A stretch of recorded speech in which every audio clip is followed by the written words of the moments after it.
comes, we're heading out, hear the battle drums.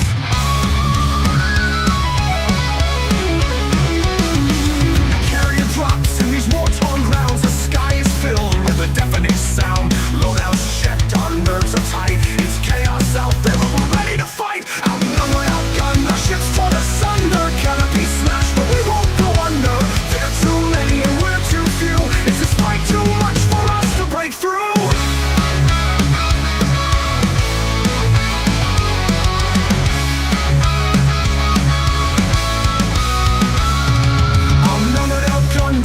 In the fray, canopy's gone as the swarm comes to play. Heal the world, systems start to fail. They're closing in fast, their strength prevails. Too many to count, and far too strong. This might be the end, we may not have long. Outnumbered, outgunned, our ships torn asunder. Canopy smashed, but we won't go under. There are too many and we're too few. Is this fight too much for us to break through?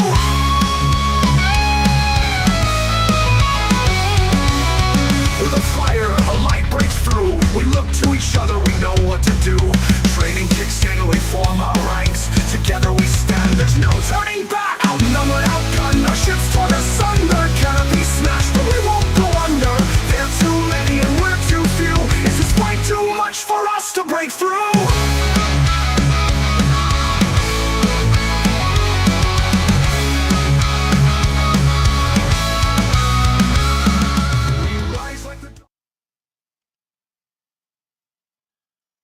Hello, Commanders.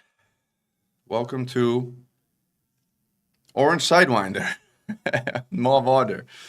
I think a lot of you are here in the same situation I'm in, which is a situation where we are staring at our spinny ships so we can do some other things in the meanwhile while we stare at our spinny ships. Now, the good news is I finally managed to order a 5090 video card, although I had to order it as part of like a Newegg bundle with a bunch of crap that I don't need and I'm gonna have to eBay, but it is what it is. That's, I guess, the only way you can buy something without actually having to go through scalpers, so it is what it is. Maybe I will actually use some of the stuff that comes into this thing. I don't know. Maybe. We shall see.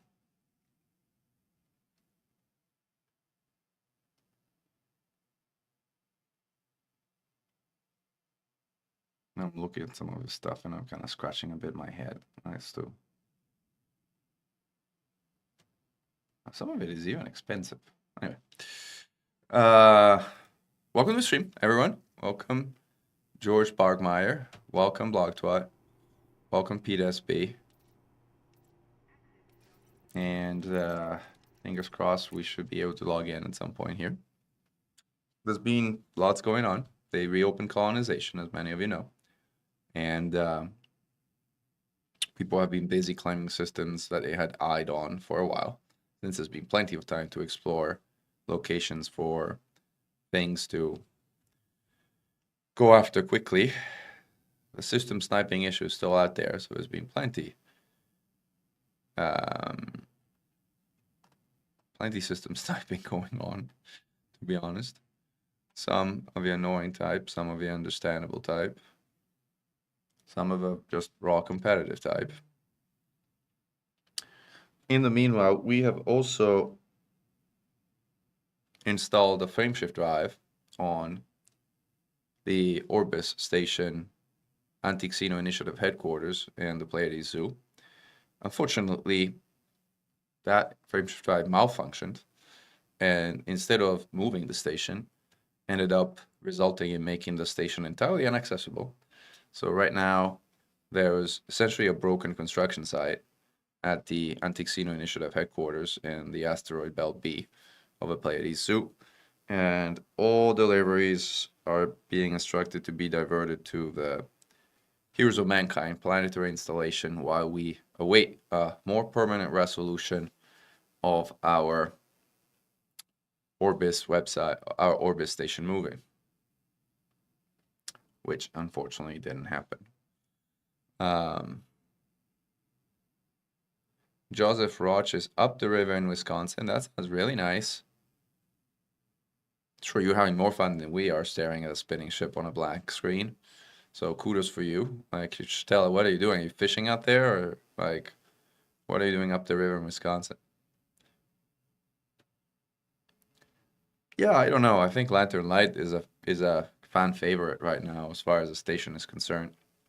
There's let's do something else. Let's do something else. Oh, did I get in? Oh, I got in. There we go. Never mind. The moment I said let's do something else, we ended up here. So, as I mentioned, our station hasn't moved, but unfortunately the deliveries to it are not working, as we will prove in a moment. So we'll go and do some deliveries. Like, we'll try and do a delivery back at that station, which is what? Where am I? Why am I 600,000 light seconds away? Was I, like, jumping out? I don't know if it's even feasible to gonna, like, go with Super Cruise Assist without a SEO sip. I'm probably better off jumping out and jumping back in. Like, assuming I'm not gonna just Braven Tunnel and Moth Adder out, which it might. Hey, Poly Parkour, I think it killed a lot of people. Lantern Light is a very murderous station. Very murderous. And welcome Liptic Zone to the stream. Yes, plenty of Moth Adders.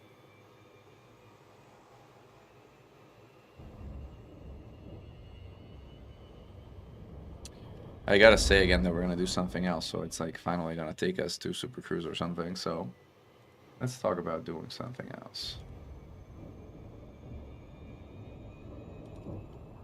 Let's talk about bringing up our bug tracker, our own personal bug tracker, which is probably too big to be brought up as it is right now. Oh, we obviously got to Super Cruise. Did we get to Super Cruise? Yeah, we're in Super Cruise. Let's actually jump out, because, again, we're not going to be able to do very much if we don't jump out and back in, so let's do that.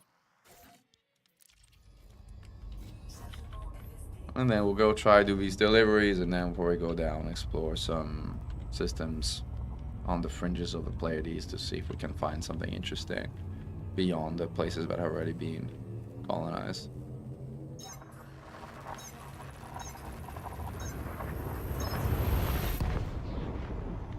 This is always going to take a while, so let me see if I can actually bring up. Yeah, I managed. Just gonna make it a little bigger so you guys can actually read. Oop, I'm about it. Yeah, and this is going to happen again and again in the current service state. So while this happens again and again, we will look at our personal tracker. All right, there we go. All right, I totally doxed myself here, but it's fine. Everybody knows who I am anyway. All right, here we go. Here we go. So this is Trailblazers consolidated feedback. And worth coming out to a Pleiades to claim, or is it still a bit sketchy? Well, the game right now, the game servers are having a really hard time, Billy. So right now, it's not worth doing anything other than opening up a Google document and talking about the Google document. So, let's do that. So we have 3 game-breaking mega bugs: the incorrect station placement one, the station economies which aren't updating, at least the colony type ones, but probably none of them. It doesn't seem like economies in the game are working at all as intended. And then we have the missing point cost increased documentation. I call that a mega bug because it really affects architects in a substantial manner. So this is easy to fix, but it's still a bug. It's also a feature that I think is pretty universally disliked. So not just because it was undocumented, but that certainly has not contributed to making it any more popular. So I think these are really the 3 game-breaking things that need to be fixed before colonization is really in a state that is remotely considered as playable, at least in my book, in my opinion. Oh, Casino, it did change to refining, finally. Oh, that's great. Although I have to say, I don't know if it has to do. Where are we, by the way? We managed to arrive at the target system, so that's nice. So now we should be able to jump back and be close to where our destination is. Oh, well, I don't know if it has to do with building a 2 mining settlement casino, and instead they're doing kind of like some kind of like background optimization of servers and stuff. I'm gonna check some of my stations and systems as well. Like, we'll see how things check out, because there's lots going on. Overall, lots is going on. There you go, and Mo added again. So we're not gonna be able to check anything until we can actually have some semblance of stability in the game. But we can keep going on our bugs list, which is the next best thing we can do. So system sniping remains an issue. I think this one is a big one. Planetary settlements which don't match the construction type is kind of a big deal, and the pad size is wrong and all over the place. This one about dependencies on satellites and tourist settlements, I've got a Discord message from someone that reports this being fixed. I mean, if others can also independently verify, that's great. But I was told this one was fixed, which is great. Vinicius, yes, new claims are possible. Now they re-enable them, although the problem is the servers are not cooperating, so they're mouth-ordering, black-addering. The servers are just having an incredibly rough time at this point in time, so the game is effectively barely playable, if not completely unplayable right now. The fleet carriers no time slots, like when colonization resume, we'll see if they fix this. Right now, jump times are only 15 minutes, so this seems okay now, but I don't know if it'll stay there, and I don't know, like, I mean, I think we need to give it 2 or 3 days before we call this one fixed.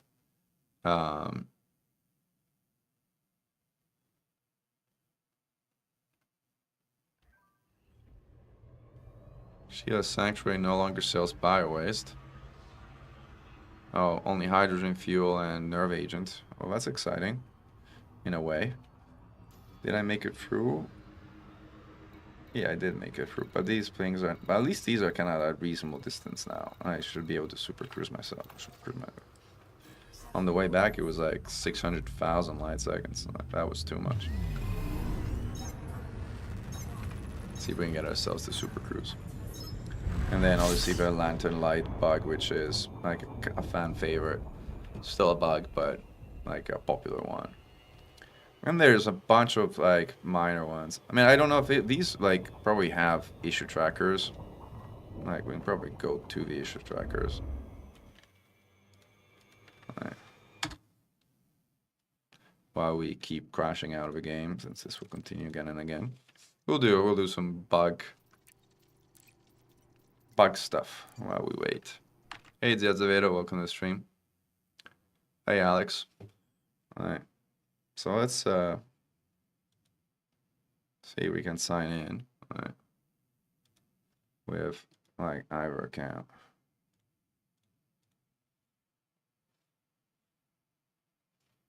All right. We're signed in. Let's see reported issues for the current and previous disconnect, but Malvado, everybody's reporting crashing. Well, we know that. This is actually a bug that that was reported and somehow cannot be loaded. I don't know why. Because I guess the issue tracker is also having a difficult time with like server, but this is a big bug I want to add to the tracker. This is blah blah blah. Impossible to colonize, blah blah blah. This is probably the bug that, you know, affects our station right now.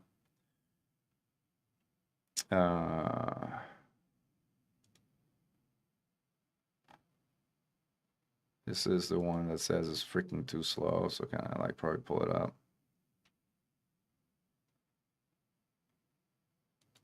This is like another bug that's kind of minor, right?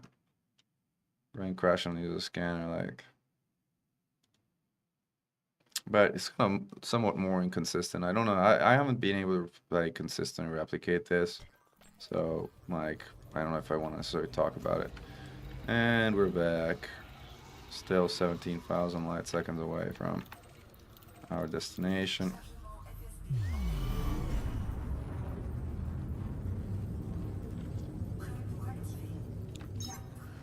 And again, for whatever reason, there's a bunch of issues that cannot be loaded at all. This one is a different bug than I was thinking, so it's not relevant. Alright, we managed to make it to Super Cruise, so let's actually overcharge ourselves closer to where we gotta go.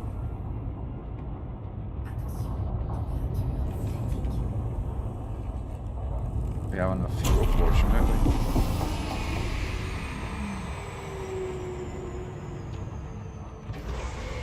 And we got ourselves to like a reasonable distance, so hopefully the Super Cruise Assist can do the rest while we keep looking through the bug list. This is the bases only produced bio waste, but like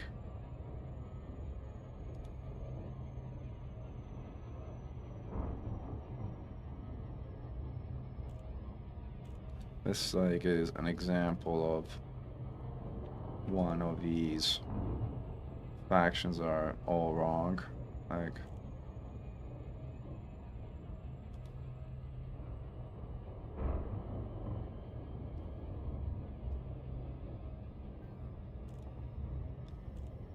it was of the wrong type.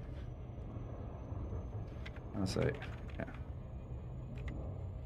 And space stations. EG, because there's more than one. Alright, this is one. Let's see if there's more. Hey Nidoran, welcome to the stream. Welcome. Hello to Poland.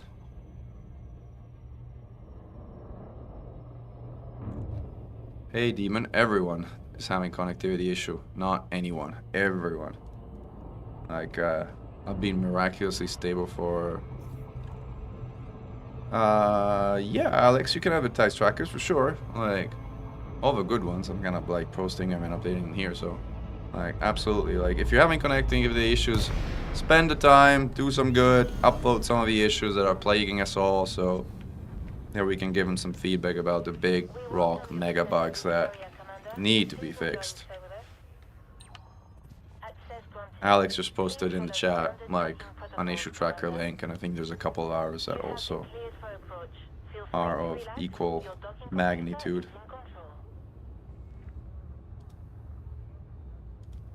So you can reload some of these issues, but some of these issues cannot be loaded, period. I have no idea why. There should be a bug tracker about the bug tracker saying, hey, a bunch of your issues cannot be loaded. Kind of funny.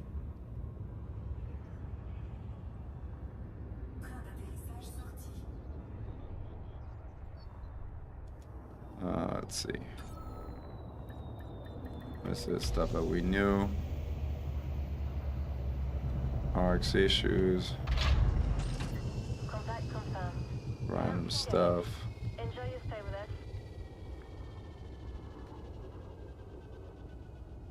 This is like a bunch of, I think, related things. This is a part of a mega bug tracker here. And probably gonna find a bunch of these. This one's a different one, because like this one's basically saying I don't have facilities, but this one ties to development level, so I don't think this is a bug. I think this is as intended. I may be wrong. Thank you, Demon. Appreciate it. The connectivity issues, I don't think it has to do with players being online. I think, I don't know, it's I'm guessing it's a temporary issue of some kind. Because, I mean, there's been plenty more players than there currently are, so.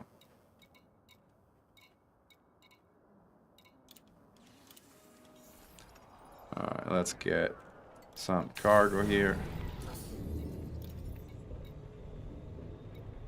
Let's get CMM composite. This is like the super slow, or you can't see it because it's covered by the bug tracker, but it's fine. I'm transferring CMM composites to a cutter.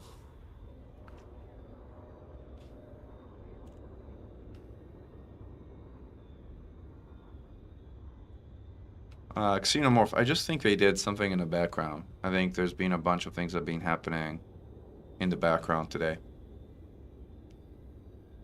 Actually, I was gonna go and check what's going on with these systems as well, like with Zoo and with others, because I think there's been movement. All right, let's look at the. I need to get used to using my hotkey, by the way. So let me get rid of the Firefox thing for a moment and look at colony facilities.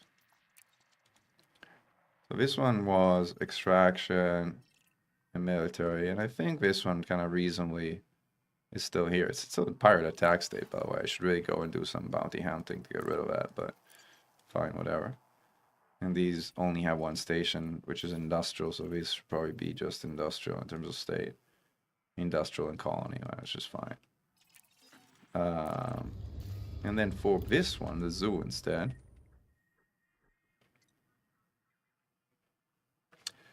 I mean, Xenomorph, the goal is to build up a refinery, right? So once you got the refinery state, what you want to go for is increasing population as much as possible to increase production. And the thing to increase population as much as possible is a planetary port, a tier 3 planetary port. Hey, Nano, that's great. So we are now here industrial high tech, which again hasn't changed from where we were overnight. Kind of going curious to go and check out after. Again, there's some. Let me try and go and make the still area at the tier 3 port that we have here, which everybody's telling me would fail with things still being in my hold, but we shall see.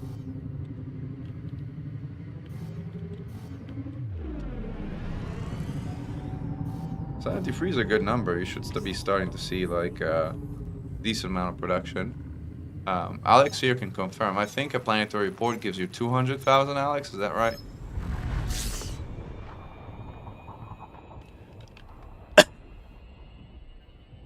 Hey, OAG, welcome to the stream.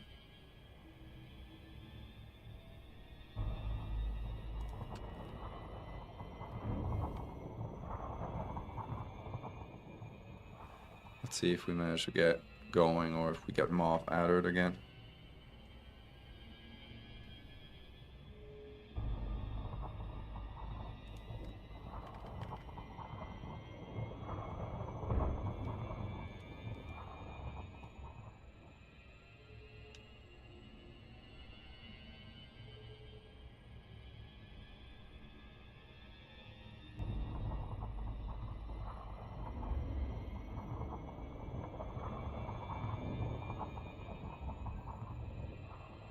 This is actually another issue that should be reported. Probably here.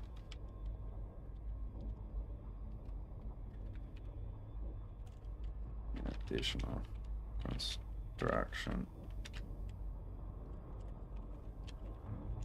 Slots. Show up and building.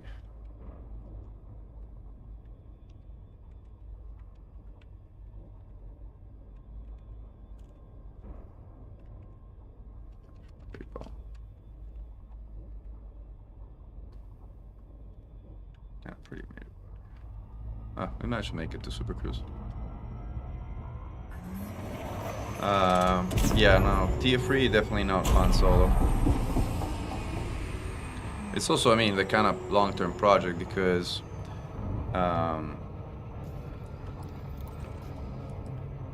before you can even build tier 3 planetary port, you need 6 tier 2 construction points, so it's gonna take a while.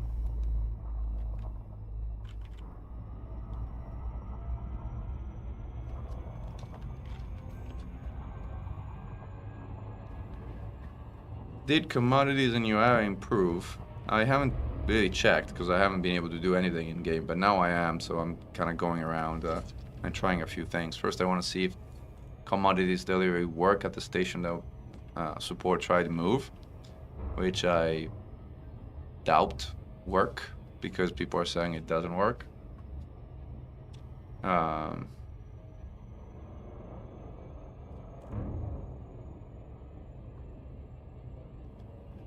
And Alex, if you're around once we kind of land and try to transfer resources, I might ask you to clip it and see if you can kind of capture the clip, because I might want to pass on the clip to show what's going on.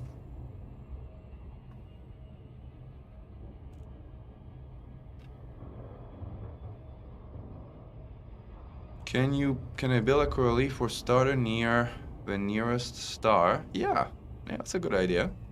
Although, if you kind of like, again, because of the way things work, or apparently work, you might want to build the Coriolis close to where you have your industrial outpost, because if you build it close to industrial outpost, it would be influenced by the industrial outpost, and is more likely to end up with an industrial economy once things finally work as intended, which is not right now.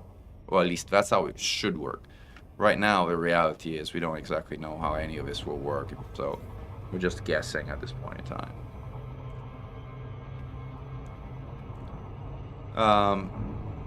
Commander, I know your IP address. So the bug you're talking about, where your camera, it's like your camera goes to third-party like to a third-party view. Is that what you're talking about? Like having like an extra body experience where your ship kind of flies away and your camera remains stuck in place.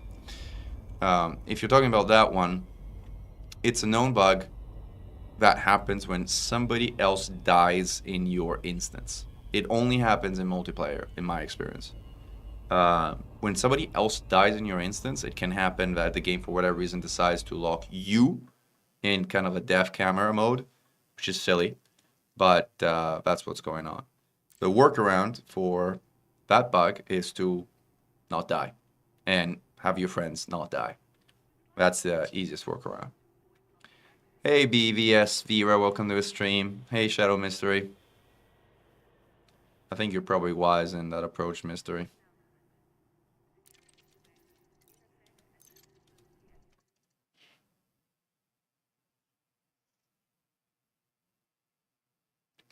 That would be my suggestion. Put the Coriolis up there, yeah, Xenomorph. Put it in orbit of that planet.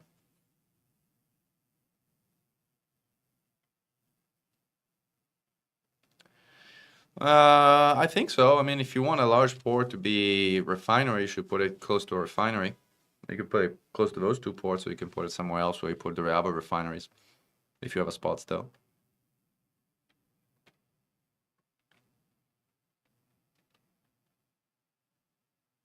Yeah, the contact is active. The problem is the game servers are not very active, as in they're active, but they're dying every 2 minutes right now. So we're going back and forth on the stream to like our backtracker and kind of trying to make productive use of time by scanning through like stuff like this. This one talked about cannot unvote a vote in issue tracker. That's weird. There's issues about the issue tracker and the issue tracker. That's kind of funny. Material traders. Defending. Count mismatch. I think we can live with that one. Constructions are bugged.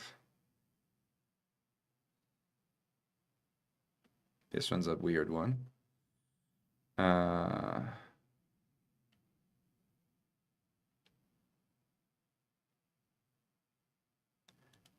Go to factions out of a dominant faction. This is not exactly true. This is not exactly true. This is, they go to a random faction. Like, I don't know what I'm gonna say. Like, maybe I will comment on this one. They go to random factions. Actually can and do go to the controlling faction. So, and I don't think I need to add steps to reproduce. I'll actually write it here. And but we can use this as like a tracker for, so we have this issue here. All right. This is not exactly a precise issue, but with a commentary, hopefully it's clear enough. Thank you, BFS Vera. Appreciate it. It's been a long day at work. Haven't had a chance to change into again. Well, dude.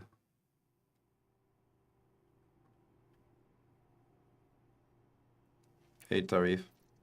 You switch to solo. You're saying solo is more stable. Let's try.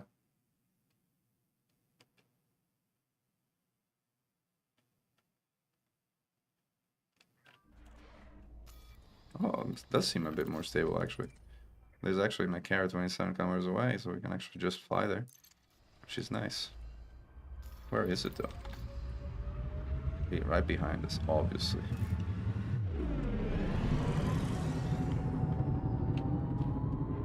Oh, hello there.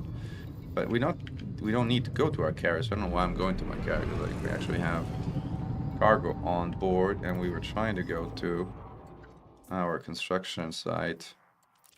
We should just look here. By the way, we're continuing with our naming program, so if you're open to donating ARCs, we're using the ARCs to, first of all, support FDev, and second of all, to name. My goal is to name every single satellite, every single installation, every single settlement, every single station, every single everything in the sport, in the system, and each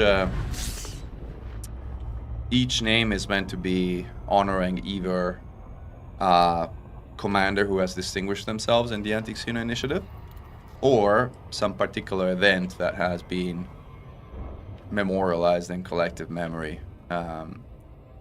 Typically, the former is for Tier 1 and Tier 2 stations, and the latter is for Tier 3 stations. So, for instance, the Anti-Xeno Initiative headquarters obviously is dedicated to all of the group of the Anti-Xeno Initiative, and the first planetary port we laid down is called Heroes of Mankind. We might actually be going there next, assuming we cannot drop our resources here. This is it. Oops. Well, maybe I should have first clicked. Ah! Let's see if we can speed this up a little bit. There we go.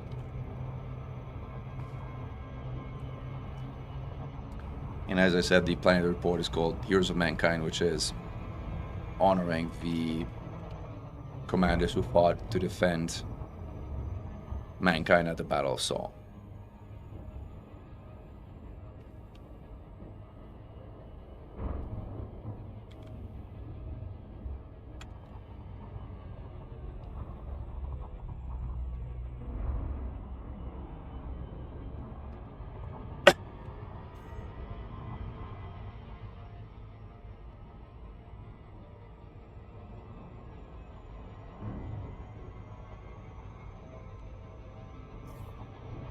Get the firebox out of the way. And then Alex, and if you or anyone's around and can actually clip when I dock what I'm trying to do so that we can kind of report it, it will help. A visual explanation always helps immensely.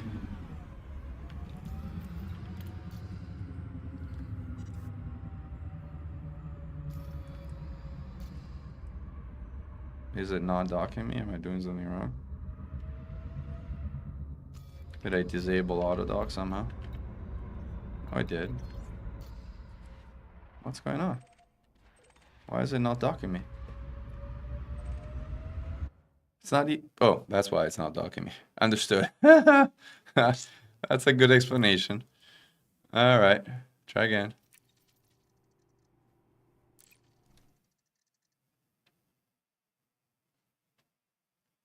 Interesting, Tarif. Well, we'll see what happens when I try here. Is it still easy to find unpopulated systems relatively close to the bubble? Haven't been following as Erasmus? Well, I mean, depends what you mean with relatively close, but, you know, the bubble is expanding at this point in time, so there's a lot of systems out there. You're gonna find something on the edge of the expansion of humankind, so... And I think the more you wait, the more you're gonna find, because the more people are gonna get bored of doing this, and consequently will kind of like be less eager to jump at the best systems in an immediate neighborhood.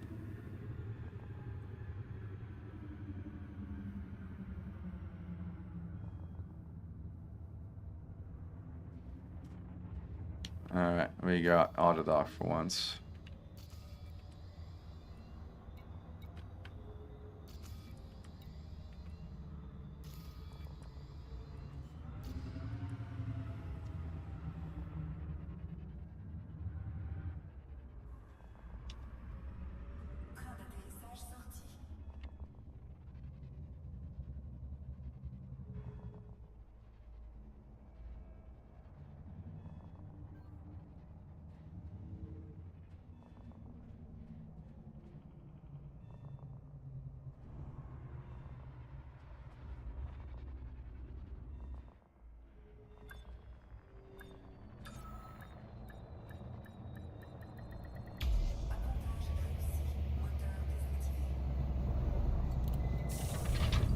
Alright, well, we can refuel. So, alright, I'm gonna do this to show what's going on. So hopefully this will be clippable in a minute. So I'm gonna go it relatively fast. So I'm gonna go to construction services. There's 2378. That's like transfer all. This moves over. Confirm transfer. And the number goes down. The number went down. Somebody said this wasn't working. Alright, let's exit. Construction again. The number has gone down. And my inventory is empty. Let's see if I can exit to outfit. Try again and see if the number has. You guys are giving me misinformation. Like, I'm sure it was true when you tried, but hopefully kind of something happened here and it's like kind of working now, I guess. It was down from 20 to 19. It went down. This worked.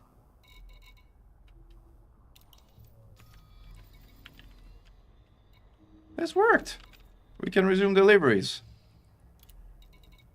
It's at 60%, by the way. It's kind of almost done.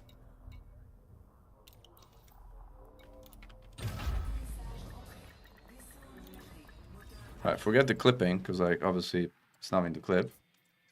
Let's try and deliver a load of steel or something else. Maybe it was the type of metal used. I don't know. Granted, it's incredibly slow to do this now. But it seems to be working. Open system map. Why do you want me to open system map? Thank you, Tarif, but I don't think we need the clip, considering that it's working. Let's see if it's updated, you mean, in the mats list? 19606. Yeah, it worked. It seems like it worked. All right, let's keep hauling then. Who's hauling with me? And again, happy to take your donations. Right now I have $5 from Cow, $10 of my own, which I promised, and would love to raise at least another $15 or so to buy enough arcs in bulk to kind of get a decent amount of like extra arcs, so that yes, we support FTED, but we don't support FTED way too much by buying under-scaled amount of arcs. Uh-oh. It's kind of crowded carry-wise in here, huh? Like, we got quite the number of carriers. I was about to say something about server stability, but I know that when I say it, my system's gonna crash, so I'm not gonna say it.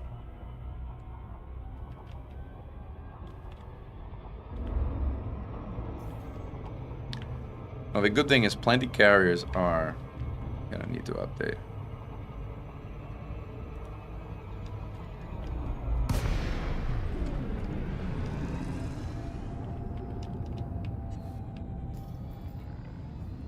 This is Flight Control. Considerate pilots are welcome, Commander. Clearance granted. Move directly to your landing pad. You have been cleared for approach. Feel free to relax.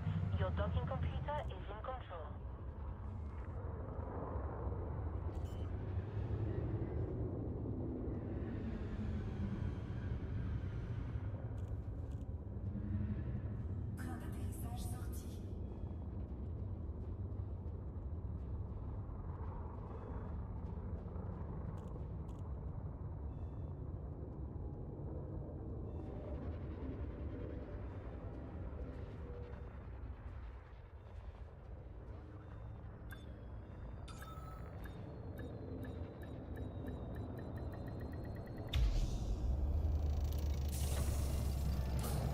Alright. Contact confirmed. Happiness did update. What can we do At least for you, it Commander? correctly kind of like, I think, updated for me. Like if you look at my architect mail, I have happiness of minus 10% here. Like, we're trying to compute how the score works. Trying to compute how the score works, and actually I'm gonna do something with a spreadsheet in a moment as soon as I can transfer. Let's see if we can transfer steel this time. We still need steel? Well, let's do another load of CMM composites, see if we can get like progress for those. I should really sell orders on the market because it's so much faster to transfer those by doing that rather than just holding this for like 30 seconds, but We have time, we're just chatting, so might as well.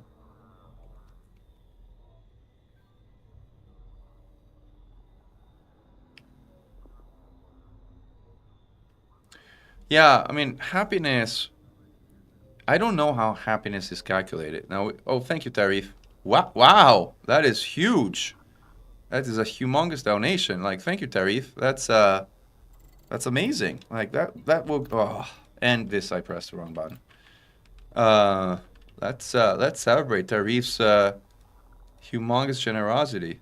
Thank you. Okay, well, we're gonna do plenty naming after we're done a few hauls. Like, we'll switch accounts and we'll go ahead and rename a bunch of stations.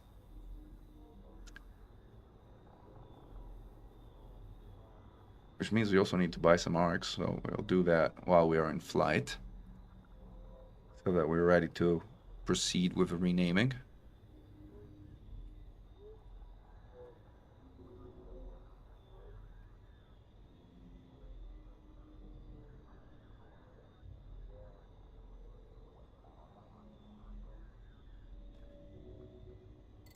Alright, hopefully now I can click the right button. Alright, done. Let's set a course for Heroes of Mankind. And if you guys are delivering, you should let me know and confirm whether you can deliver now or not, or whether you're also getting the sort of cannot deliver bug. Because again, for me it's working, so I don't know if I'm special, if something changed, or what's going on, but it seems like it is working.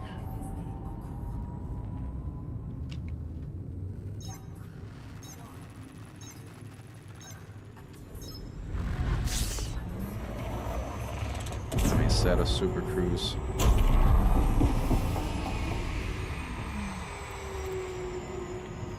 Uh-oh, coming a little too hot, as in way too hot. Hey Mira J, welcome to the stream. Sounds like deliveries are back on at Anti-Casino Initiative HQ. So we're back on hauling CMM, steel, and all other kind of goodies. Station is 60% down, which is amazing. Thanks to your efforts and the efforts of many others. Mira J personally hauled. Well, the station will tell us how much eventually, because I'm willing to bet she's in the top 5, so she'll be on the list of the top 5 contributors for the station.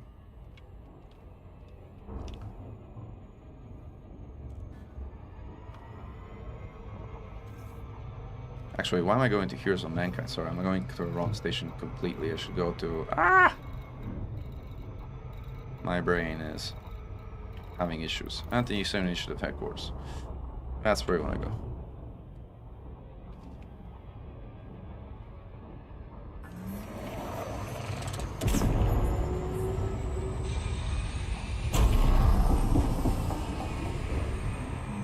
Now there's a planet well, a gravity well in the middle, so.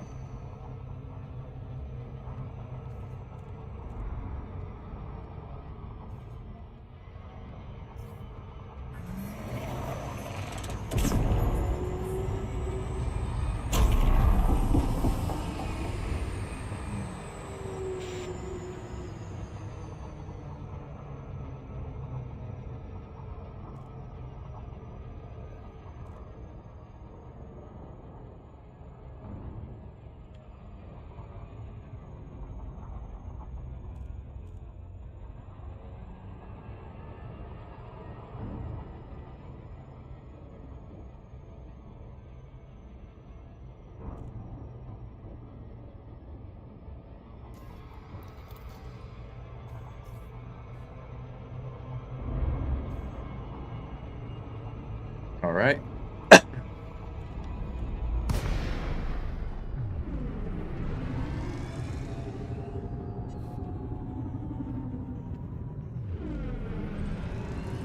Those ice asteroids just make me giggle. What?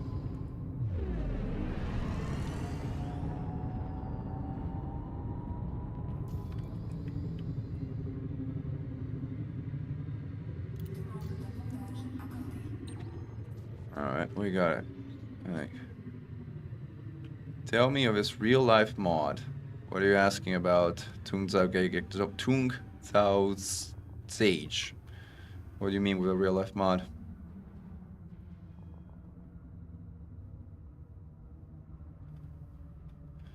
So they tried to move a station out of the asteroid belt, but it didn't work. The FSD, so in lore, I was lent a pamphlet clipper because it's the only ship that's big enough to carry the humongous FSD that fits an orbit station. Oh, I had to return it. I delivered it, and there was this big red "Do not press this button," which I presumed was what actually activated the move, and resulted in the station moving to slot number 3 in the system. And I pressed it, but unfortunately it didn't work. And 61%, 1 more percent, yay! And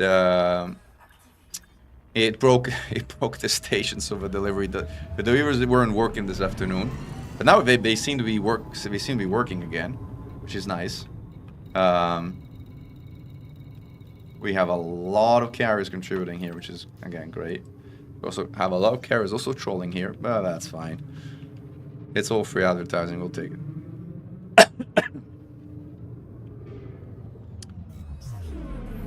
Alright, set a course for Noah. And then go with the ARCS purchase that we talked about.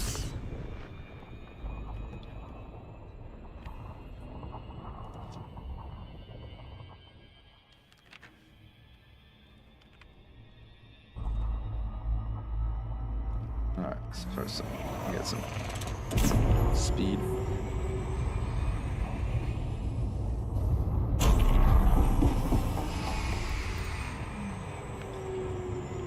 Alright, we got a course set, we're on approach. Let's go to ARCS store. Let's log in with the right account, which is this one. Alright, let's switch to a proper currency and let's order the 100,000 ARCs that Tarif very kindly offered to fund. Thank you for that, Tarif, again.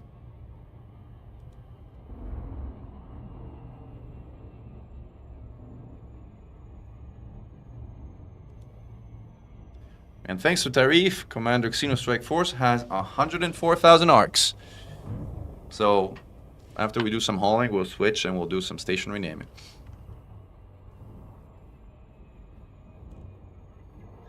Oh, that's fine, Poke Gustavo, but honestly, 200 light seconds is not that bad. Unless you mean 200,000 light seconds. If it's 200,000 light seconds, then yeah, I can feel the pain. But 200 light seconds is actually great for a primary outpost.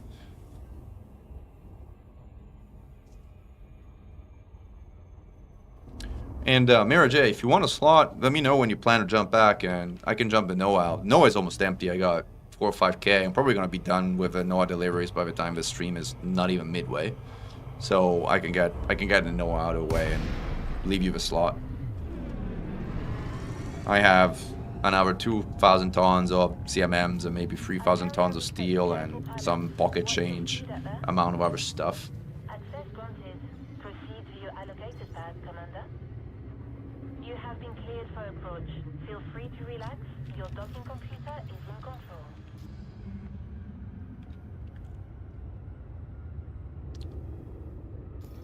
So while we dock, I'll show you a little virtual tour of the system for now. So the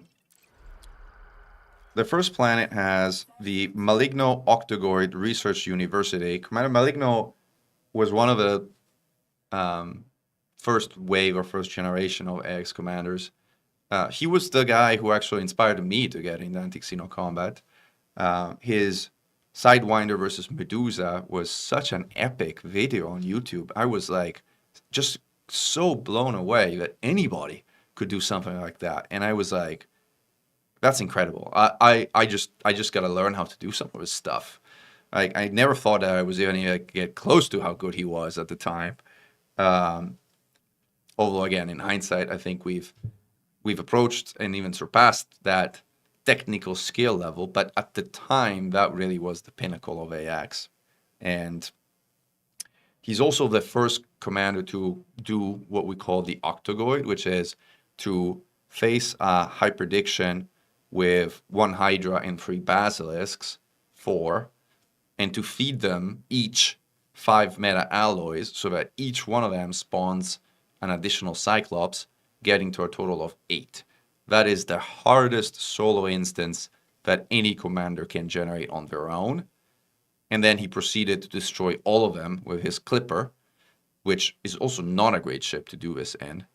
That was unbelievable. That was another amazing feat at the time that just blew my mind, and that of many other AX commanders of the time. So he has since retired. He was also very active in canon as a researcher and generally like as a broader AX researcher and deeply knowledgeable of the mechanics of the game. So we decided that in his honor, he would get a university, and based on his accomplishment of doing the first Octogoid, he gets the Maligno Octogoid Research University.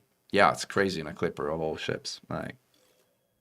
The second commander honored on this planet, which by the way is the commander who has the first footfall, if you notice in the top left on this planet, is Commander Muku.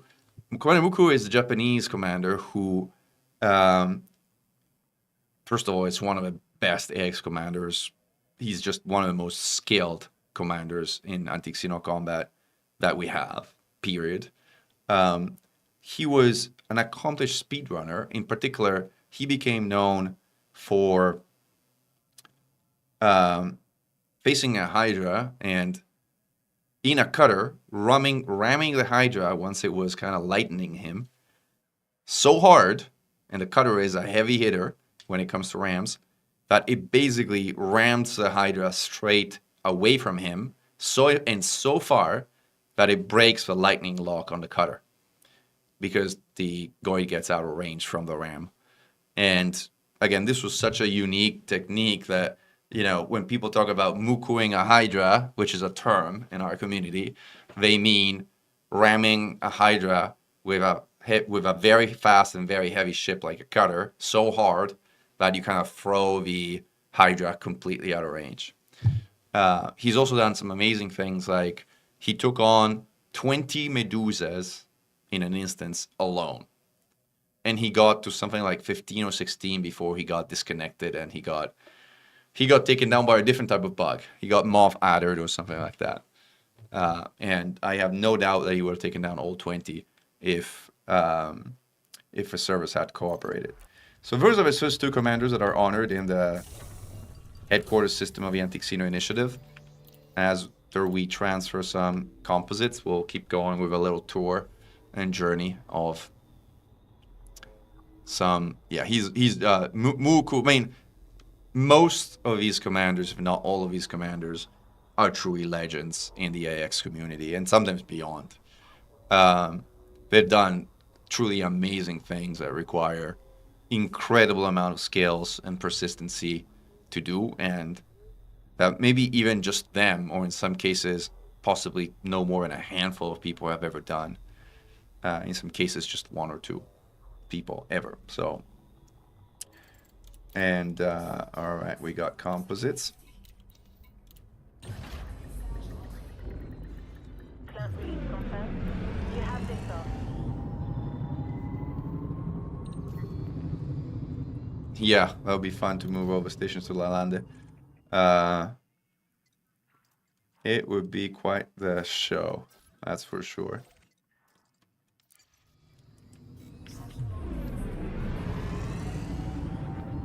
And you're clear. Flight control signing off. This time we're going to the right station, so we can actually set a course and go back to our little tour.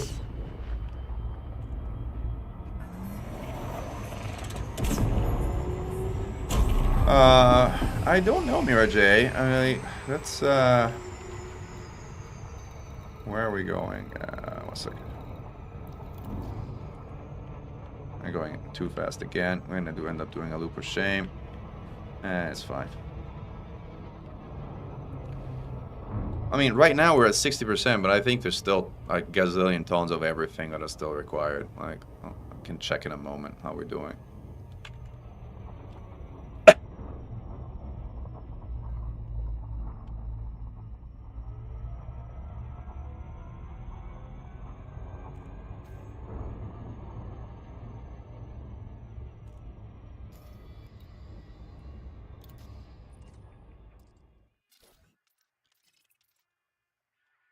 steel, we need 10,000 tons. I got 3,000 or so on the NOAA, so I think we still need 7,000 K of steel, thereabout. And titanium we need more of, and composites we need more of.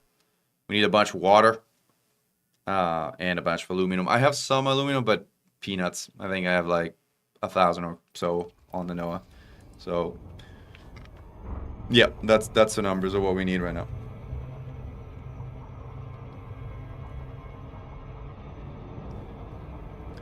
I mean, the fun thing for Gustavo is like, you know, we all started in the same spot that you started at. We all started by getting our teeth kicked in by a Cyclops while wailing out of controls trying to figure out what cold orbiting even was. We all started there. So the good thing is, if you want to get better, there's a whole community that will be cheering you on and has actually created endless guides and tutorials and an incredibly deep knowledge base that can help you and support you in doing that. And there's a whole journey. There's the so-called progression in the Anti-Xeno Initiative, where you fight progressively harder interceptors, Cyclops, Basilisk, Medusa, and Hydra. And then past that, there's the so-called challenge ranks, and they're all designed to teach you something. I mean, after you've taken down like a Medusa, people start experimenting with challenge ranks, because honestly, Hydra solo is actually harder than some of the challenge ranks. So a lot of people do a few challenge ranks before even trying Hydra solo. But the challenge ranks are different, because the challenge ranks are designed to all teach you something specific about combat, and Xeno combat in particular, but they can probably be applied to combat in general. And they are tuned to a level where they are hard, but they're not punishing. So the idea is, if you're a pilot roughly at that experience level, you should be able to do a challenge rank in 3 or 4 tries, not in 50. But chances are you will fail a few times, the first few times, which I think we universally think is a good thing, because failure is the best teacher when you're trying to push the boundaries of what you're capable of. You will not grow, you will not get better if you aren't occasionally failing at what you're trying to do. It means you're not pushing the boundary enough. So with that mindset, you know, challenge ranks designed to kind of like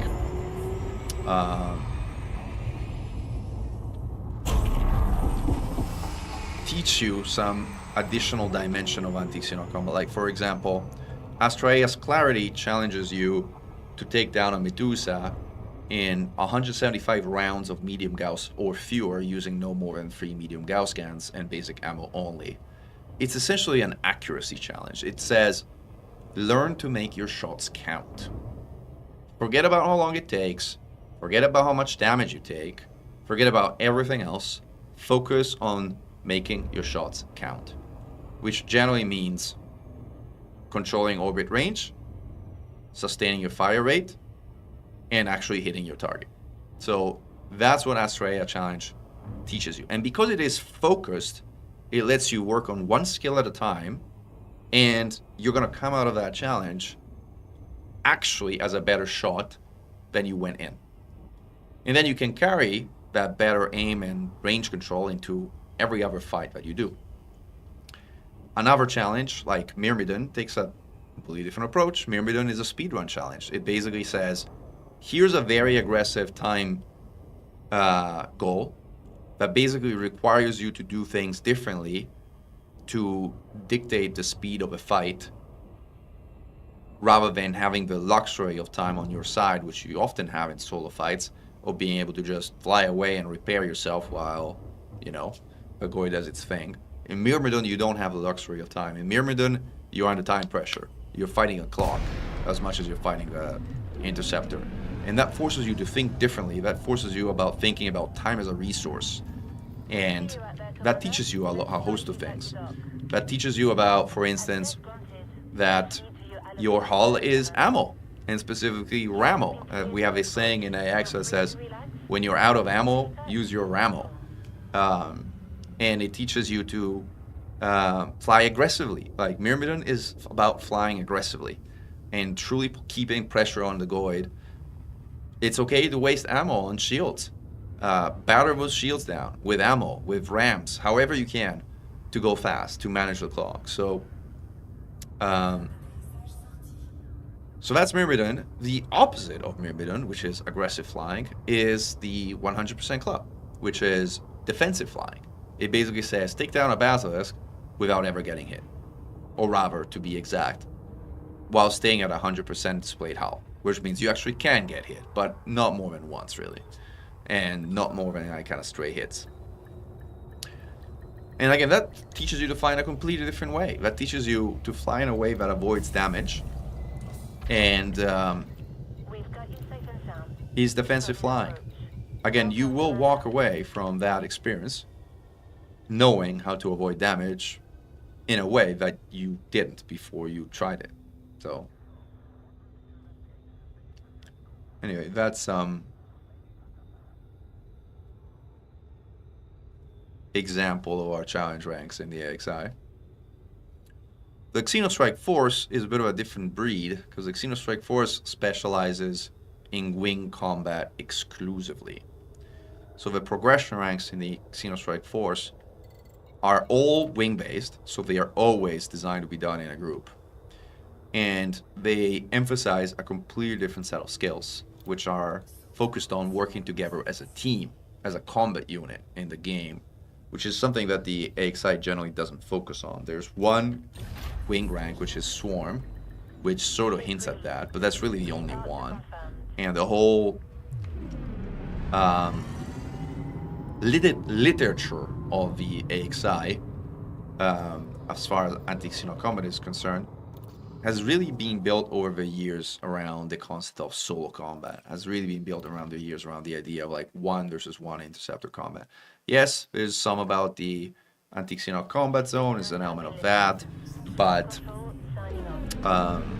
for the most part, the like military doctrine of the anti-xeno initiative is geared to one-on-one solo combat, versus the military doctrine of the Xenostrike Force is specifically designed for wing and group combat. So in that sense, they are substantially different.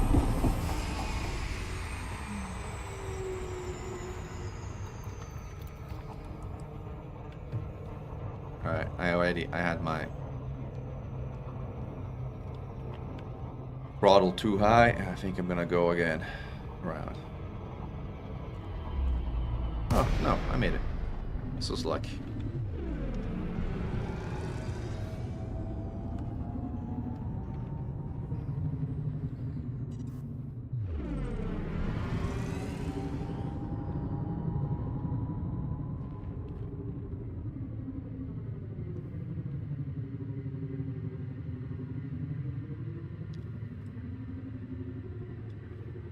The NOAA doesn't have buy orders right now, Tarif. You're in the squadron yet, right? Is that right?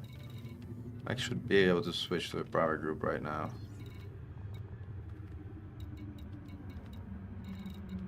My ladder. Bear me a second. Oh, fixed. Now.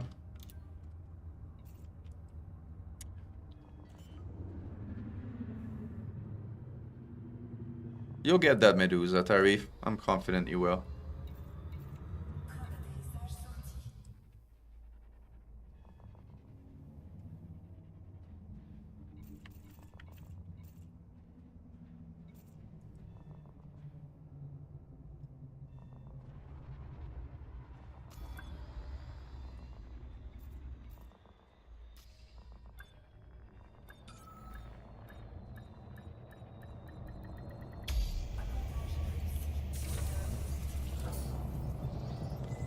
So let's dump another load of CMMs.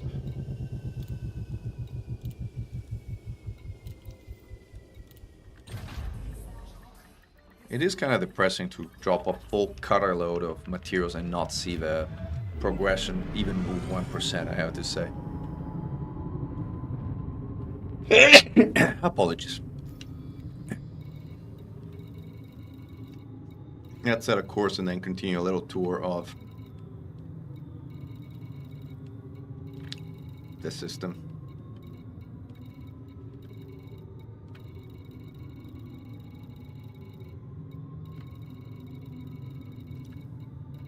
And I really want to disable the... I don't need to have the settlements and landfall planets, so I'll disable that. And I think I need POI as well. But yeah, this is fine. This makes the clutter more manageable.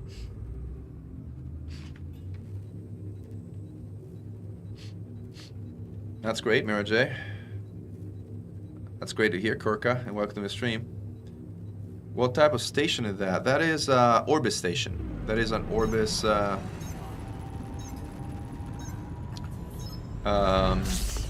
That is an Orbis, not the Apollo, the other one. Is it called Artemis? I think it's, yeah, not the Apollo, the non-Apollo version.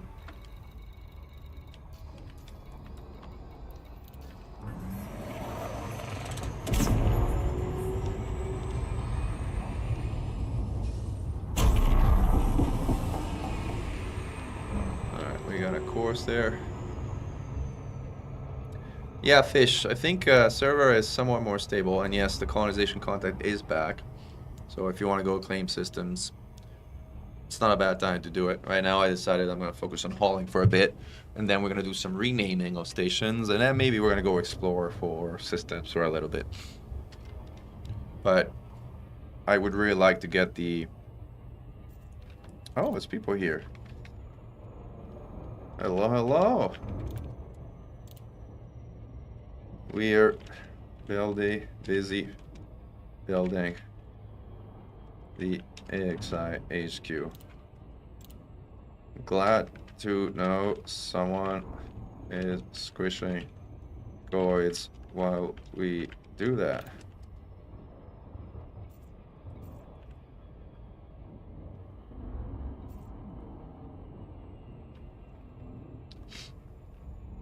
How do you think you feel only 124 tons? Why do you only have 584 tons, Sarif? Right. Yeah, David, it was totally borked about an hour ago. Now things are kind of more sort of stable, I think.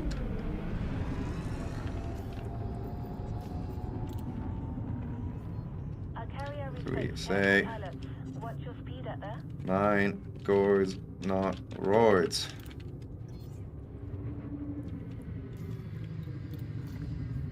Access granted. Please follow standard docking protocols, Commander. You have been cleared for approach. Feel free to relax. Your docking will be... Whoa, someone got really close to them there. That's good, Kurka. The ground is definitely real. Again, we welcome additional, as I said in the video where we talked about claiming the Pleiades from mankind, we very much welcome claims in the area. Like, and there, I think there's been plenty around here. I hope people have been making them from the zoo so that, you know, they pick up the faction of the Anti-Xeno Initiative. But everything around here kind of looks like everything within the 15. Now it's 15 light years, not 16 anymore. Like they changed it down by 1 light year. I don't know why. But they did. Most everything around here has been claimed, which is great. I mean, we love having a Pleiades bubble of people supporting the economy around here, including several of you on the stream. So it's great.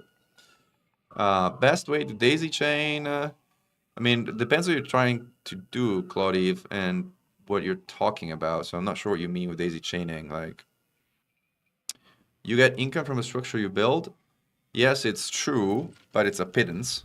It's truly a pittance. Like, this is my corporate payment for a system with a score of 51, which is a lot.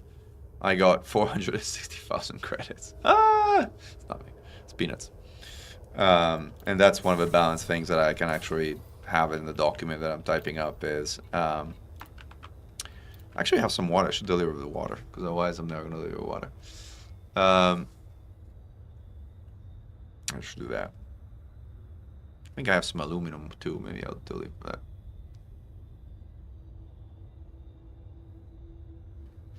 If system renaming becomes a thing, what might you name it? That would be something I don't feel I would have single-handedly have the authority, or I wouldn't feel comfortable just, you know, picking something myself. I would take it to the Anti-Xeno Initiative staff and we would have a conversation about it. I mean, I have some maybe ideas, but it's not the kind of thing that I would, you know, this is the AXI system. Yeah, I have some peanuts amounts of aluminum, so it's carries on this too. But it's a good question though. Like, what would we name it? Like, what would be some options? I don't know. Something militaristic, glorious, like that also kind of like feels like a, you know, poke in the eye of a Fargoids. Something like that. Plant release confirmed. Departure confirmed. Well, then I mixed them up. Apollo's Orbis. What's the name of the other? I mean, I can just check. Like, right? I have to go up to one of my systems, but I should be able to check. By the way, we've confirmed that slot 0 for tier 3 stations is too close to a star.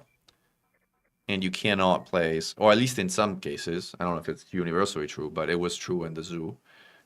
So don't place tier 3 station in slot 0 because they won't fit and they're gonna end up placed in random spots elsewhere. I think they're gonna fix this at some point, but anyway, it's Apollo and Artemis. Did Alex say that Artemis is Ocellus? Alex, look at this. Everybody give Alex a hard time. What is the Ocellus called, though? It's just called Ocellus, period. That's like no separate name.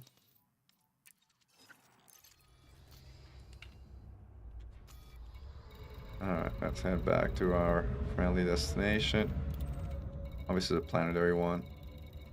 I go to a space one. Where is the space one? Here.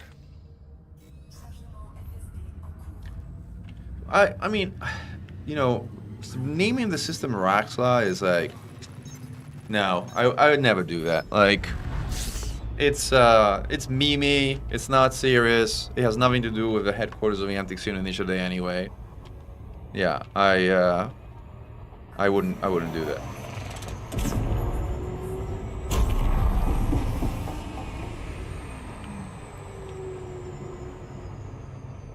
I mean, there'd be a few options as far as naming. Like, one option is to kind of like play on the Shinrata Dezra meme.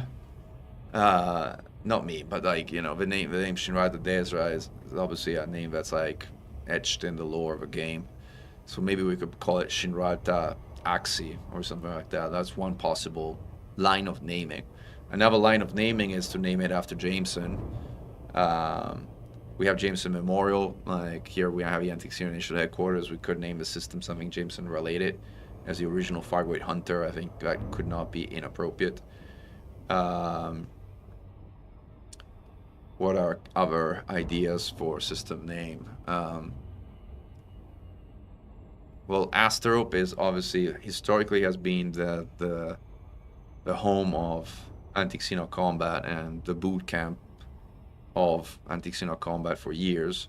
If we manage to move this station and we manage to have a gravity well less cloud of non-human signal sources around it, as I hope, this would replace Asterope, so there'd be like a new Asterope component of it, but new Asterope sounds lame for a system that is next to Asterope, so we would need to find it, like, I don't know, but something Asterope related could be also a name.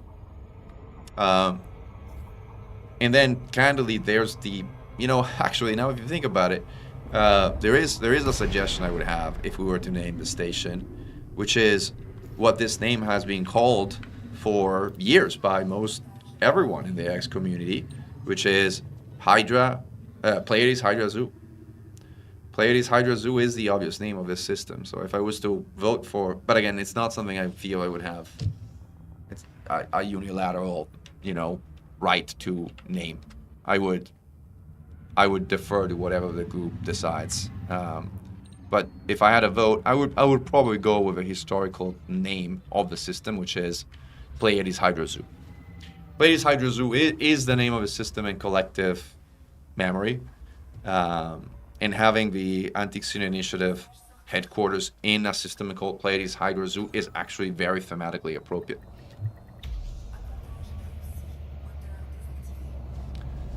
Yeah, and that's another line of naming as well, Mira J. It makes a lot of sense, like a name of a system coming from... And by the way, a lot of the ranks in Antiquity Initiative also come from Greek mythology, so like using Greek mythology as the basis of naming. Is this still 61%?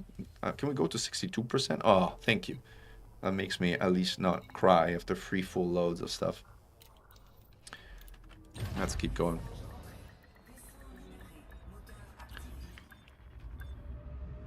But again, you know, this is, quote, a serious system, not a meme system. So if we do find a name for it, if we ever able to name it, it will be a serious name, not a meme name.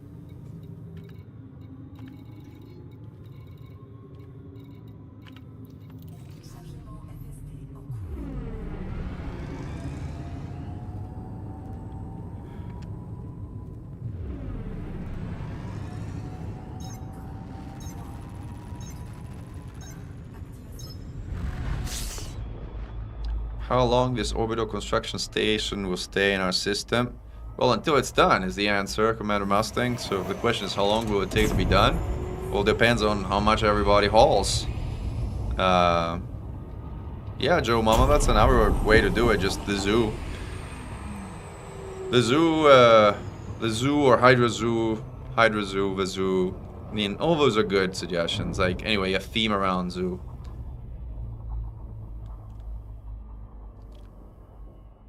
So, yeah, I don't know if I would call it a Coliseum, because again, the Coliseum or Arena, as we call it, was like the Cossack system, and we should name that one that. Again, that would be a bit of a misnomer, I think. Normandy 2. Yeah, Normandy 3. Normandy 2 is come and gone. It'll be Normandy 3.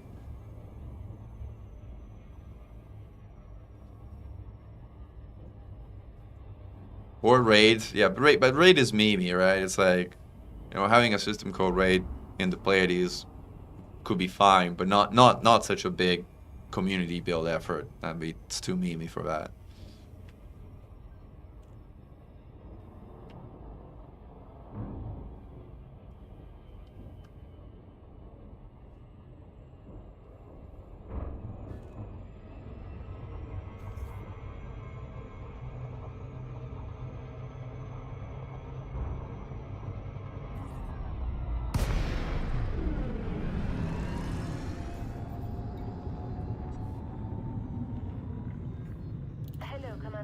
Please stay aware of other ships around this carrier. Access granted. Please follow standard Ecclesia. Gathering of those summoned. You have been cleared for approach. I like that name. Yeah, I mean, if we were to go like with a Greek-sounding name, I think that would be a good suggestion, Ecclesia.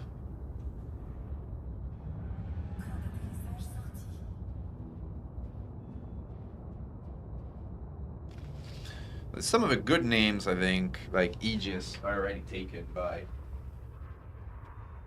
organizations in the game. So, like, those I wouldn't do. But Ecclesia is a good one.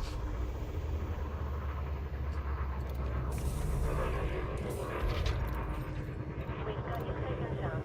Commerce shut down. Our services are at your disposal.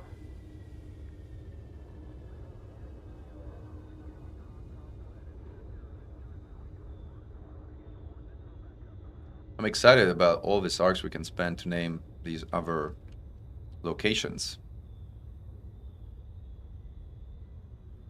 So maybe let's do one more load and then let's switch to renaming account.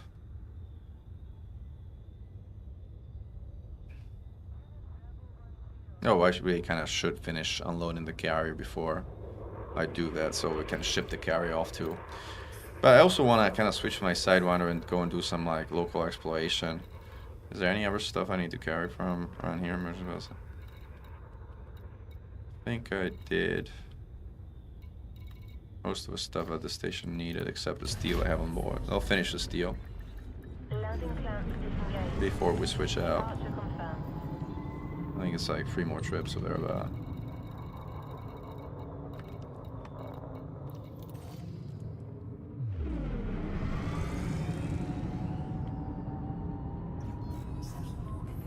The good thing about unloading carriers in local space is You're not jumping between systems, so you're not getting hyperdicted, which in the Pleiades happens 1 time out of 5, and which kind of makes you waste a bunch of time, so I'm actually glad I don't have to deal with that.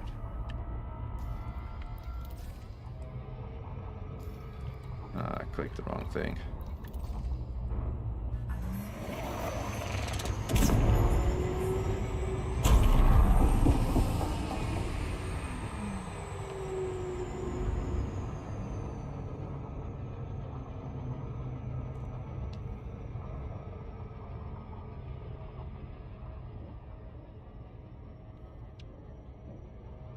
But anyway, I mean, it's fun to theorycraft, but right now, obviously, the option to name a system is not there. Let's see, like, how are these other builds going? This one's almost done. This one's almost done. This one is done, which is great. So I think we should be able to lay down a few more other things with the other account as well. Like, some people like to haul and finish the smaller things, like, definitely good to give them an option, since we're gonna need these for next wave of construction anyway. So it's just a matter of when I need to get built.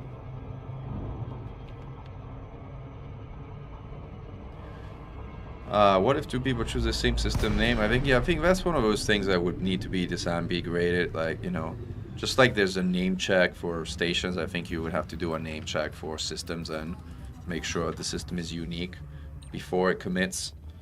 I don't think we have any Fargoid prisoners, no. Not that I know of, right? Although some among us claim to beat Fargoids, I think those claims are not very reliable.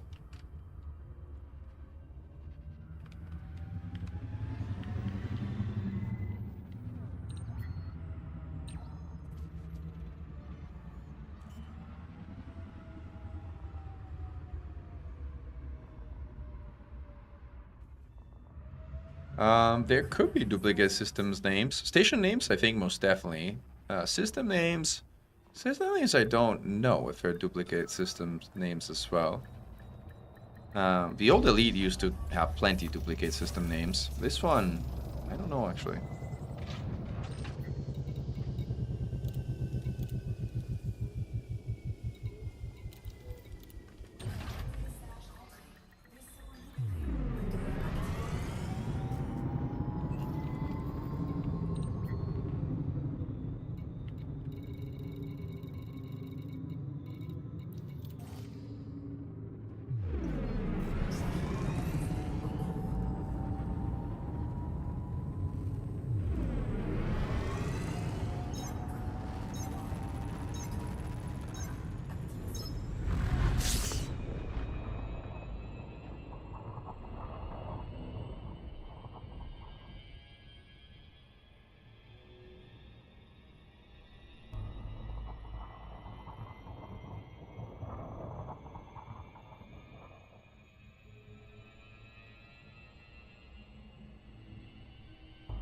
Oh, I didn't know you were an artist, Mira J. What kind of artist?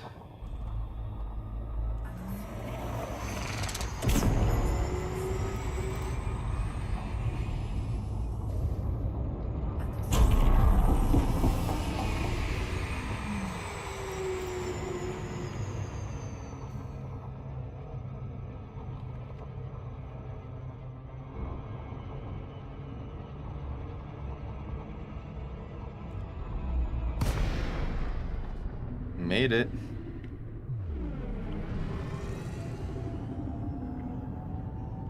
Commander. Welcome to our carrier. Anybody check Cairo jump times anytime recently?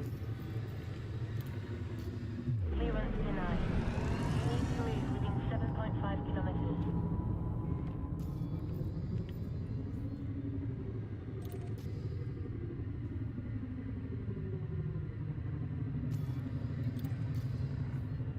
Access granted.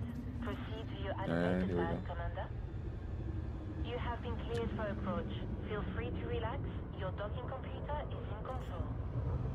You did the Imperial Carrot concept art. Oh, very nice. As an official commission or just as a fan project?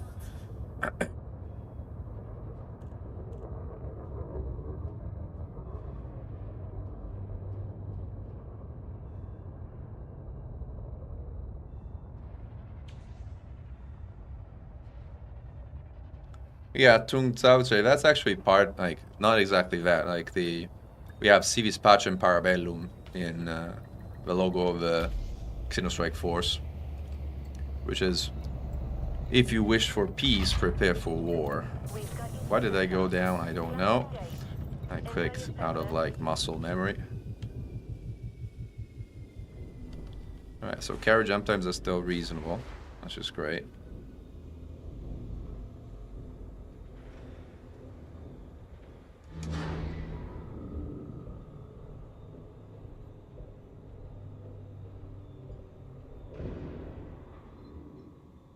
So Mira J, as the artist who's done the Imperial Carrack concept art, what do you think about the design? This is a super loaded question. Feel free not to answer it.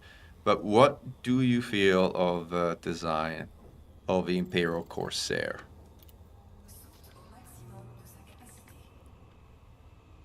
Hey, Baram.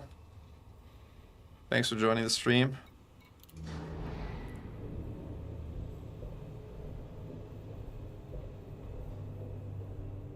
Oh, that's exciting. So cool to see, like, have it shown to the EDR director. That's awesome.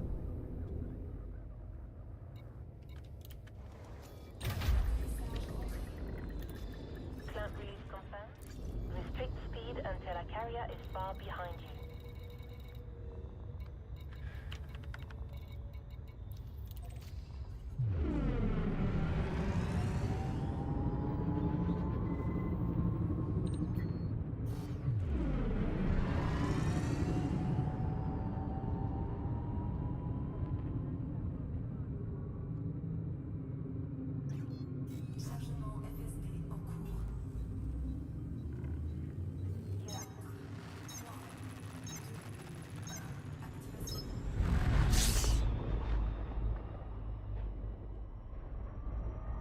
Does feel like a big departure from Imperial design.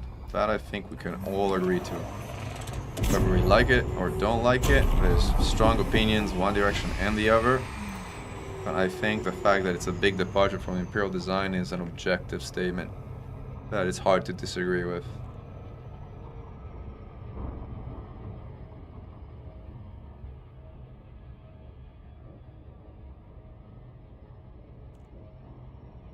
That's an interesting statement. I think, you know,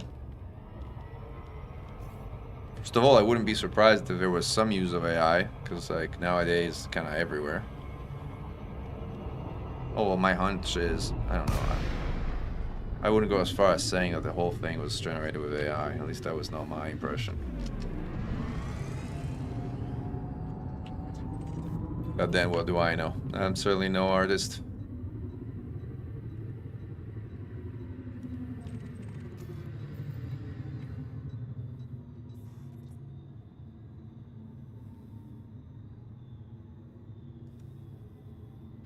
My OBS is going insane. The chat window just went berserk. See if I can close and reopen it.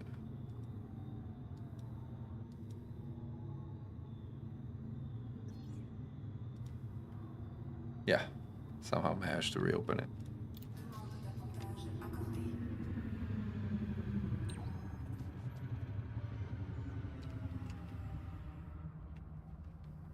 Yeah, I agree. The milk box design is really not exciting.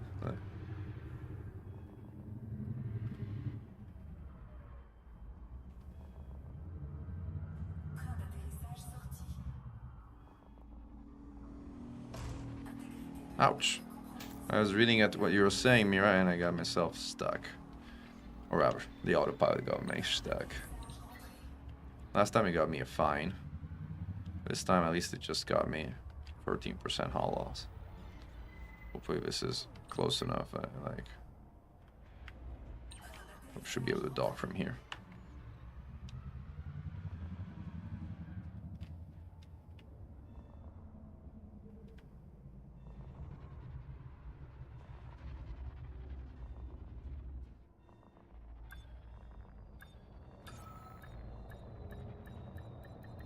That's interesting, Merge.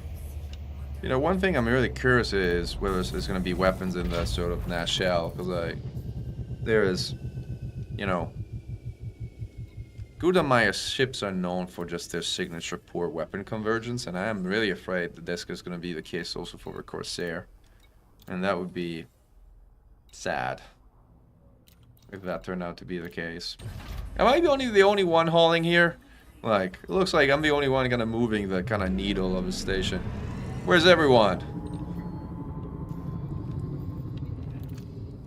We're building the Antique Scene Initiative headquarters, guys. Come on.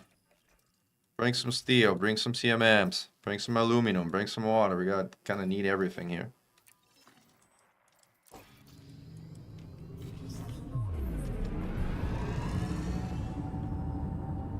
That's a good one, Aaron. Congrats. Talking about real artists, Aaron Royce is the amazing artist who made the cover art for the Glory to Mankind album, which is the only thing truly artistic of the otherwise talking about AI, entirely AI generated.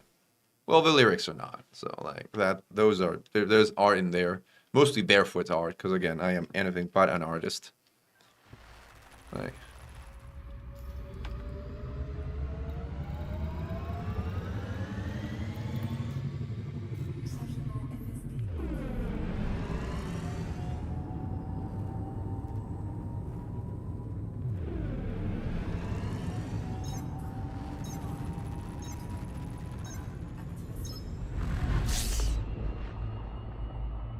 You dropped 14 tons of steel today. 14 tons. Like 2 Sidewinder loads off. Joe Mama. Well, thank you. We'll take everything we can get. Alright. Oops.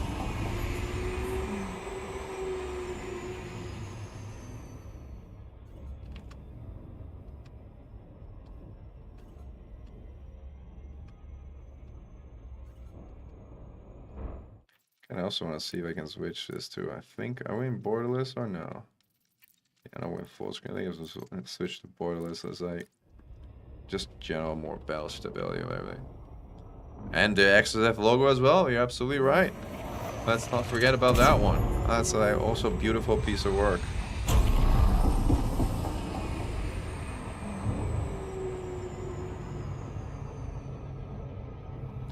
Alex is in the process of building refineries around here, like Xenomorph is. Xenomorph is. That's sort of in the galactic up. And Alex is in the galactic down compared to the zoo.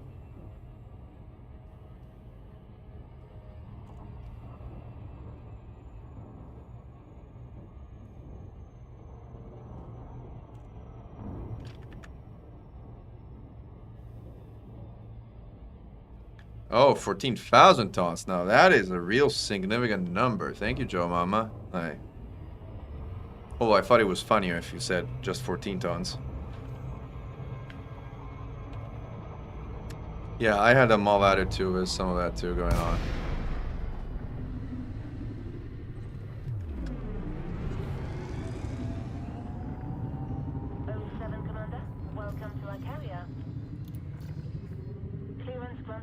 Move directly to your landing pad.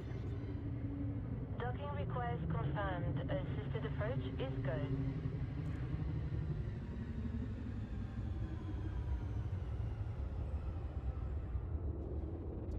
You know, it's interesting, Miraj, because the Cobra Mark V, when I saw it, I kind of missed the fact that Zach had mentioned on stream that it's medium. I don't know why I missed that, but I missed that. And so actually on the video I made, I actually said that the Cobra Mark V was going to be a small, because I thought it was a small. So my impression of that was that it was a small. I was wrong at the time, because the official word was that it was a medium. But that actually turned out to be right in practice, because it actually ended up being released as a small. I don't know why they did it that way, but... And I don't know if it was just a mix-up in communication or if they actually did a change.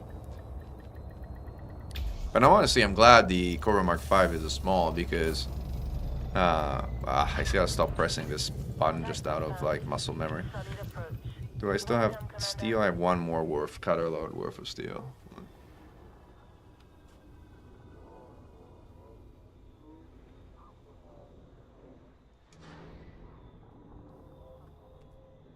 So Mirj, you're bringing the steel. If I jump my carrier elsewhere to resupply, I should get like titanium or something like that.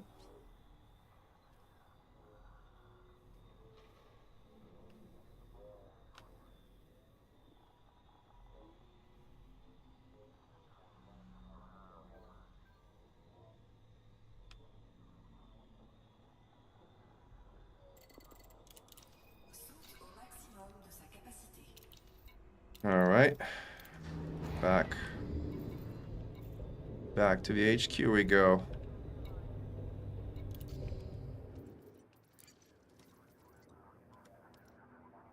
Our Tarif is on here. There we go. Sorry I hadn't accepted it. I hadn't seen it. Ship release. You have liftoff.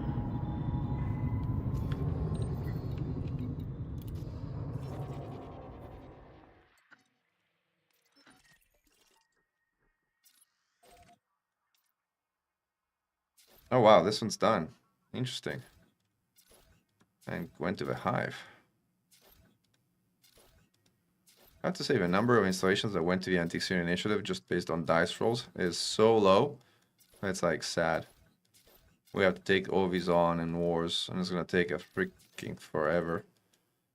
But it is what it is. There's no way around it. Oh, nice.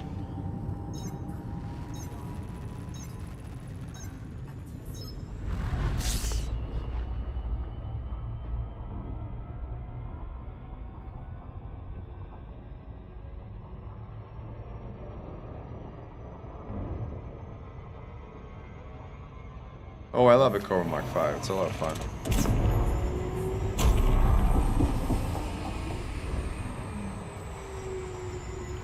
I don't really have a kitted to jump around, so I don't think we should take it for what we're doing next, but like, oh, well, kind of went by past it.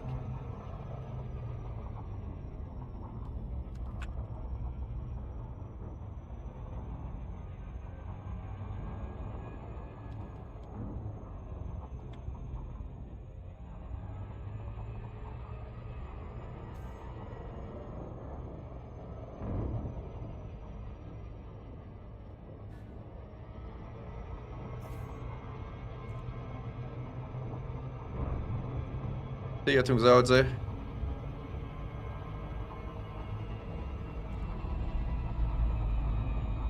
Thanks for your help.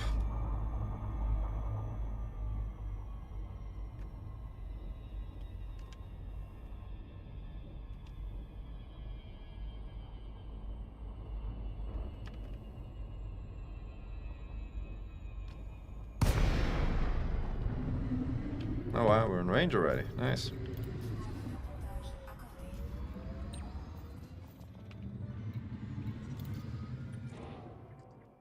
Set a course for way back.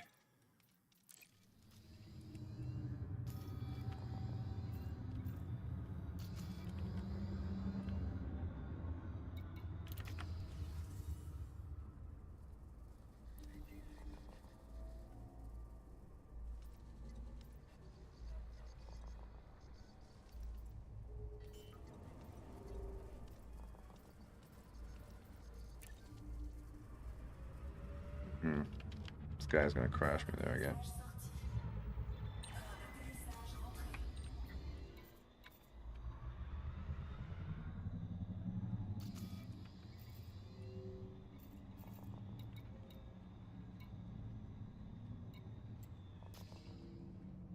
Turn those bonds in, by the way.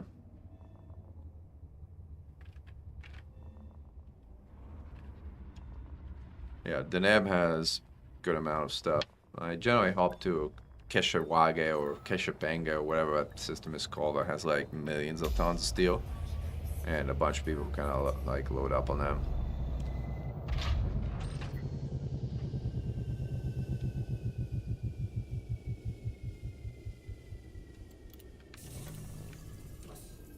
I have it bookmarked as like steel capital of a galaxy.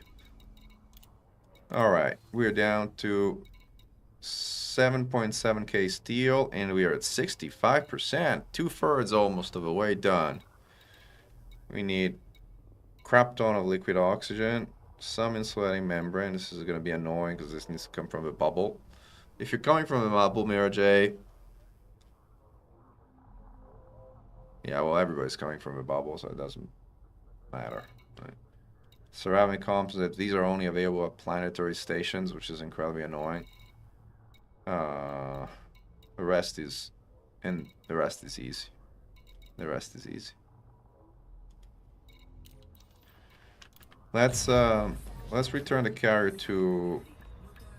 Is this new? No one's setting final bounties? I didn't see like this big icon before. Maybe I've always had final bounties. I don't know.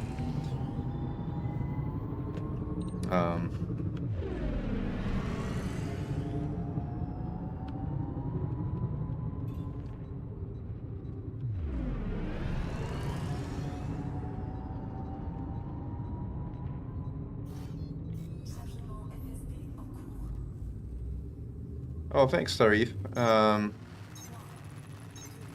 I don't think we need a full carrier to jump insulating membranes. I'm thinking more if someone's in the bubble and can do a load of insulating membranes manually on their carrier, that's kind of enough. Like, between a load from the bubble and whatever we can scrounge up locally, we should be okay. Like, some of the local stations do have some insulating membranes, but they have, like, itsy-bitsy amounts. Like, 12 here, 20 there, which is kind of enough if we can get 770 from the bubble or so, but yeah, if we would just have to source them locally, that would be annoying.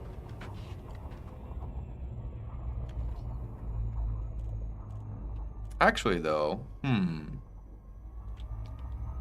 I really should refit my Type 8 for hauling and for... my Type 8 is currently a Hydra Killer build, which is really a dump setup for a Type 8. So, you know what? Let me refit a Type 8 for not combat. Other things. So let me do that now once we dock. Because it's actually nice to have a Super Cruise overcharge. I mean, a better ship would be a Mandalay, but we're also hauling things. Honestly, the Type 8 might not be a bad choice. And going to like the local industrial outpost and also checking it out while turning in those bonds. Yeah, let's do that.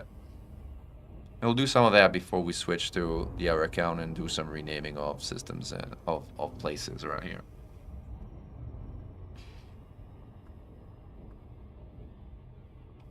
By the way, somebody was mentioning that the type of installation is now visible from the architect view, so I'm kind of curious to see if that's actually true. That'd be a good thing.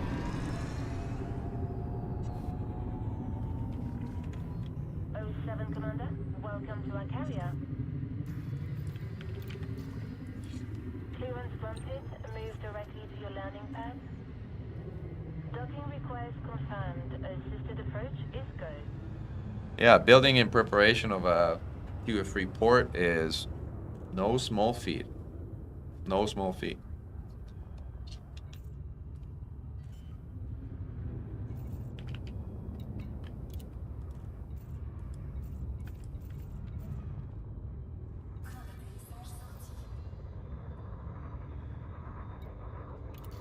See what we got here.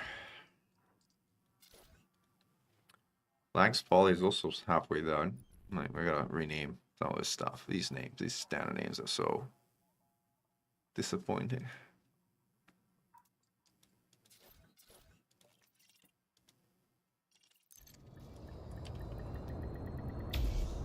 Alright, let's switch into the Type 8. That's gonna require some significant rejigging. And I do mean significant, because that is a combat ship right now. T8 Hydra Killer. Maybe I will leave it named that, as it is the first like Type 8 to kill a Hydra, so it's got that honor. But it's also got, I think I still have premium ammo in here. That's one of the reasons I think. No, I don't. I have basic ammo in here, so never mind. So these can go. This is easy. All right. Oh wait, here's a mega trick of storing multiple, which if you haven't seen, it's gonna save you tons and tons and tons of time. This stuff cannot be stored. Do I need to store any of this stuff? Not really. This is fine. This is all fine. This is actually fine. I mean, I might have placed a power distributor of D-type, but the rest is kind of fine. So this is fine. The option internals, though, this stuff's gotta go. This stuff's gotta go.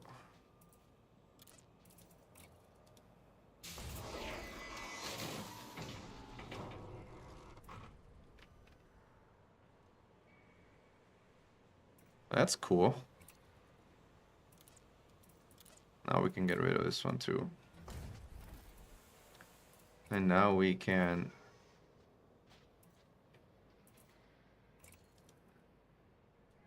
I have this in storage. Where is it? Somewhere. I'll transfer it from storage, I guess. I don't have a lot of cargo racks here. Maybe I can buy some at the station. I don't know. Probably need an FSD booster somewhere. Not in the large spots though. Is there a class 2 FSD booster? I can't remember. Yeah, there is. Cool. Done. So we got that. And then I think we have corrosion resistant racks, which we don't really need. But that's the best we got for a class 4. So add at least some cargo. And then here we should put super cruise assist or something like that, right? Or auto dock. I don't think I have them here. I think I got rid of them because they were kind of taking up slots for no reason. Oh well, we have to buy these around here then. And fly manually, which is sad, but it's fine. Okay. If we put though, yeah, this. If we put the computers here though, this is where we would put the FSD booster, and we would put one of class 4 if we have one handy, which we do.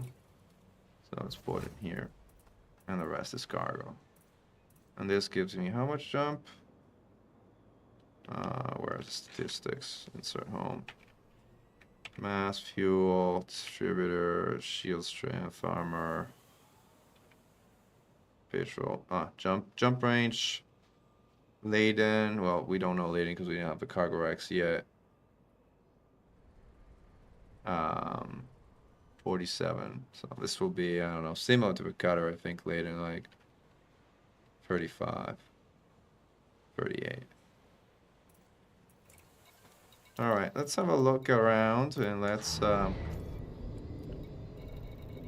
turn in those bonds at Storm Range Industries, which is named after Commander Arianos Storm Rage, whose signature moniker is associated with the so-called shipyards of the Anti-Casino Initiative, Storm Rage Industries.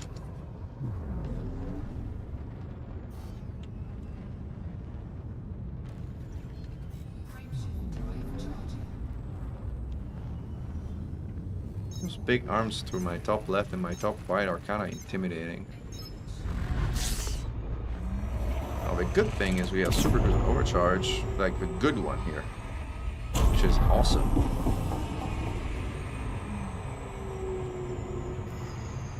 The bad thing is we don't have anything to kind of like accelerate our trip there.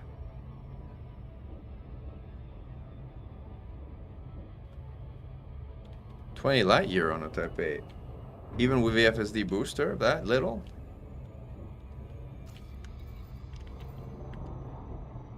I mean, this one, I don't think this one has the pre-engineered SCO. I think this is just a normal, yeah. It's just a normal SCO. Like the pre-engineered FCO gives you a bit more range, but it's also very expensive. And I have all the Titan Drive components I need, but I'm out of all the tier 4 raw materials necessary to buy more.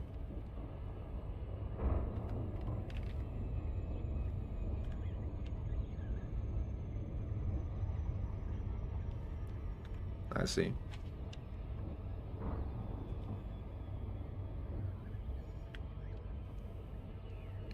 I like to leave an FSD booster on my haulers unless I know for a fact that I'm just hauling in the system.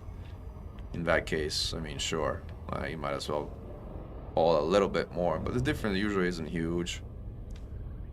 And having the flexibility to say, oh, let me go and jump to a next door system to pick up whatever I need, instead of saying, oh, I can't do it, I have to go back to my carrier. Or it's like 6 jumps, right? Instead of 4. Like, I don't know. I leave my FSD booster on.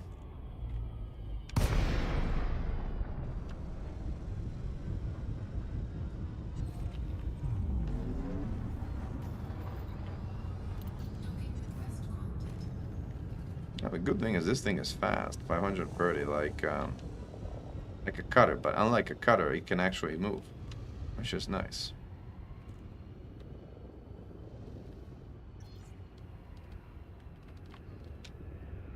It's funny that this thing was a Hydra killer. It really doesn't look like anything like the part.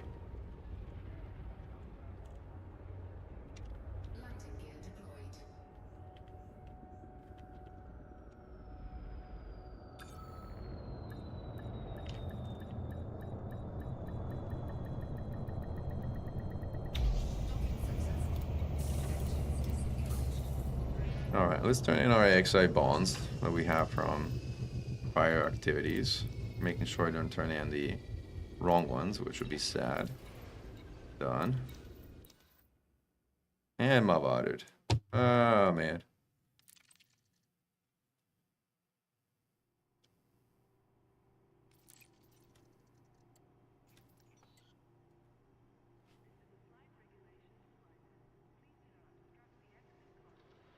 I think so too, Alex.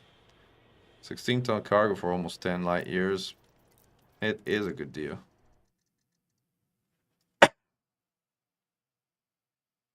You got the same error? Oh, interesting. We all got disconnected. Alright, so it's not just me. Interesting.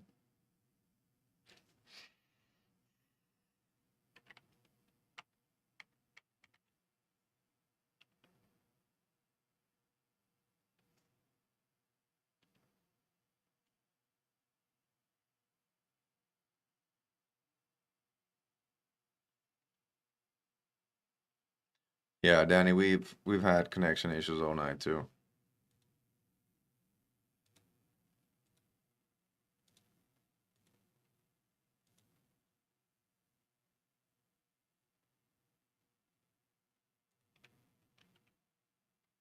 I'm back to looking at like the issue tracker and see what's in there.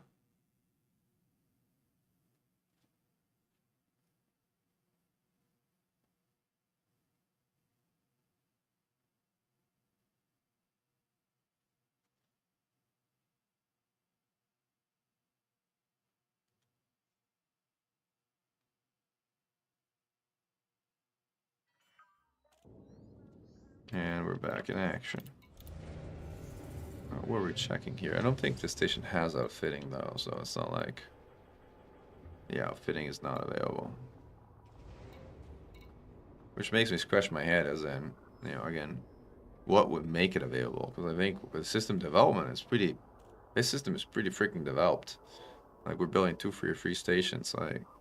It's not a brand new system, but yet... There's no outfitting. Colonization is available. But I think most things... Oh, there's one system. I'm kind of curious as to which system that is. It must be truly a system nobody wants. D176. Might even jump there to just check it out. Kind of curious how bad it is for being the only system available in a range of like the zoo to not have been claimed. Let's go have a look. Oh, I was not looking at where I was going. I was looking at the chat. This is what happens when you look at the chat. Where are you going? Which was the system? D176, this one.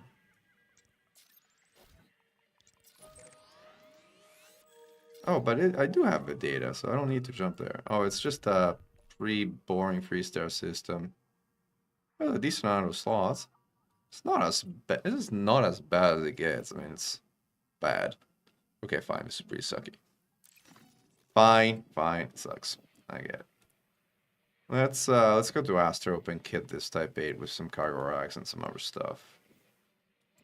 I think that's the thing, though. It's like Astrop is really not that great from an outfitting standpoint. I mean, it's worse in the region for sure. I think we'll find at least our light computers there, but I don't know if we're gonna find much in terms of cargo racks and the like. We'll see.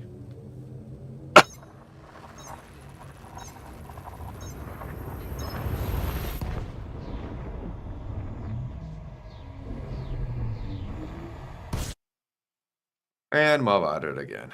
The game is back to deeply unstable situation. But the era of colonization is hailed as success, so we got that going for us. That was really completely tone deaf update. I was deeply left scratching my head.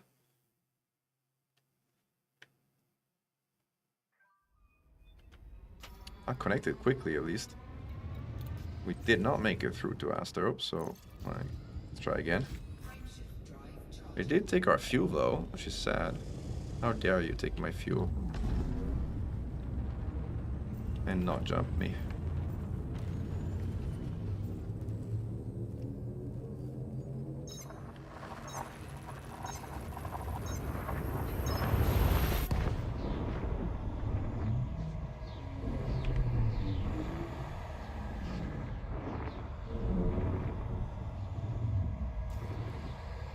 Jump into Astrop.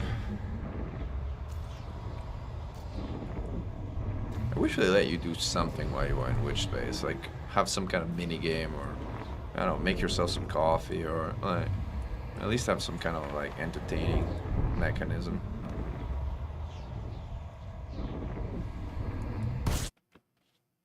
Nope, now water again.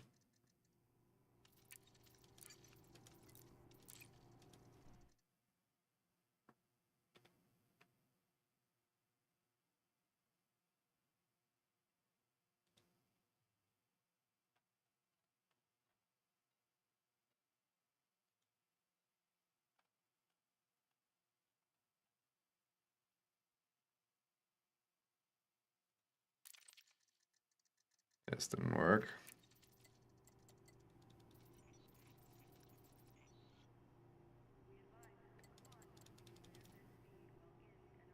And now it's not connecting at all. Frontier servers down. This is still has the old message, by the way. You know what? This is a good time to go back to desktop and switch accounts to our system naming, system architect account. Let's do that. Looks like we're back to desktop anyway.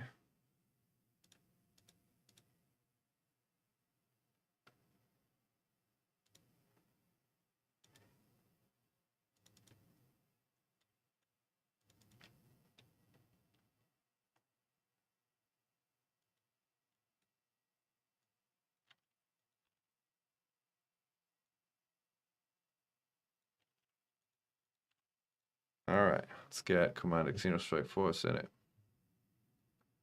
It used to be 16 light years. Now it's 15. I don't know why. They reduced it by a light year. We're saying we should increase it, and they decreased it. Don't ask me why. Yeah, their servers are AWS, that's right.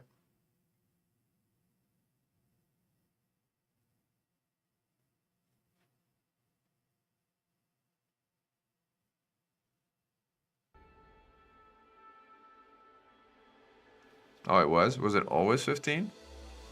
No. I guess it was always 15 then. I thought it was 16, but might be wrong. Now it's definitely 15. That I can tell you. We just tested earlier. Alex did too. Alright, we have our sidey. Let's go in and solo play and work some magic.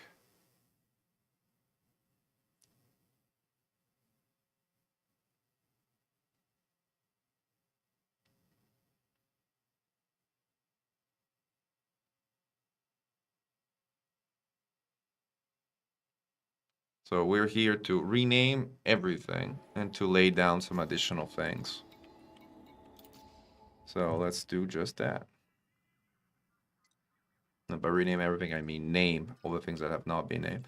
So Storm Range Industry has been named, and then I think we have a few things here that have not been named. So one of the satellites, I think this is a satellite, and the renaming thing tells you what it is. This is a satellite icon, right? I think. Like some of these are satellites, some of these are comm stations. I can never remember which is which. This is a comm station. Okay, cool. So this satellite, I think we should rename Duck's Roost. So Commander Mgram was for a long time, well, first of all, like he was also one of the first generation pilots of the Antique-Xeno Initiative, together with Commander Gluttony Funk and several others. And he took over from Glut as the server owner of EXI and the leader of the group, and was the leader of the group for several years. And I think he did an amazing job in that capacity. His nickname is Duck. I don't actually know why, and it's often stylized Duck, D-U-C-C, instead of D-U-C-K. And he had suggested a name himself for like a facility named after him, which would be Mgram's Roost. But I think we all agreed that Duck's Roost was going to be kind of more thematically appropriate. So, and we can always try changes. So this one we'll name Duck's Roost. And this will be like a satellite named after him. So we got one. One of the research installations, which still have to be named, like for instance, the genetics forum of Cyto Research. Let's rename Cyto Research. Like we wanted to name after another commander with a storied history, which is Commander Mechanheimer. Commander Mechanheimer has many claims to fame, but one of the things that he's done the most, and to this day, I want to say he's probably the most experienced commander when it comes to things pertaining to Thargoid Titans. So I think it's fair to name a research institute after him. So let's call it something. Mechanheimer Titan Research Lab or something like that. Let's see if it goes through. And we got that one.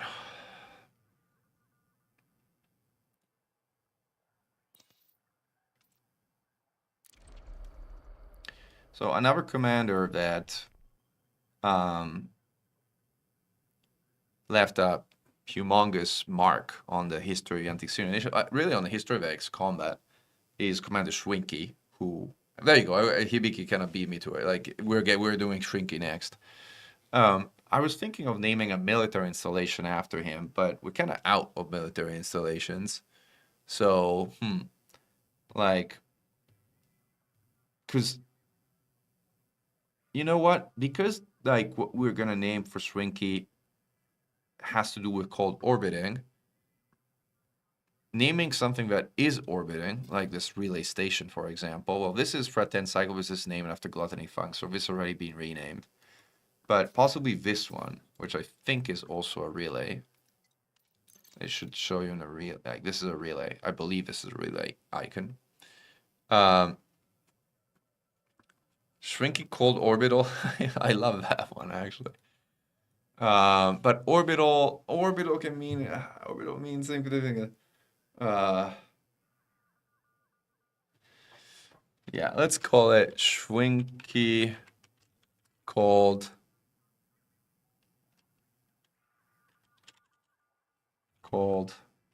Orbiting Relay.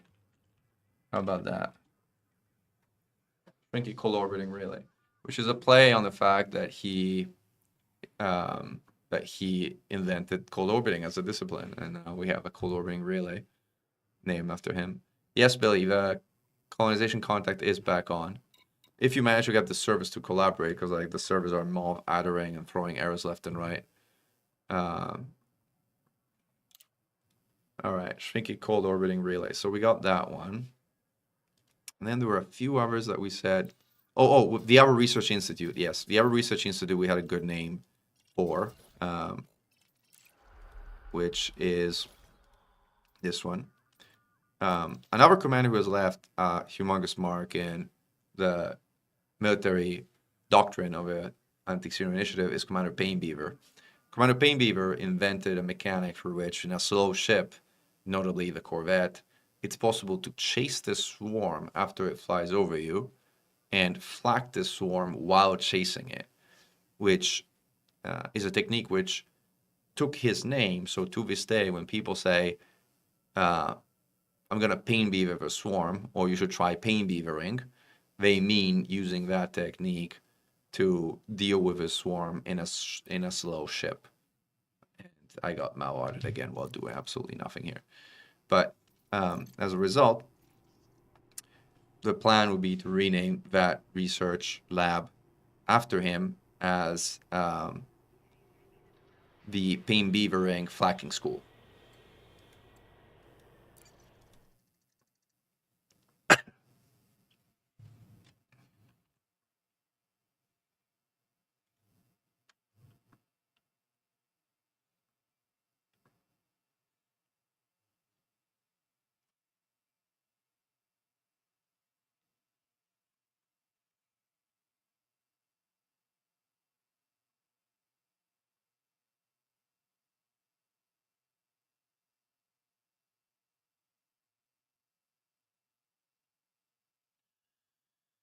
And hopefully we can get back in to do that.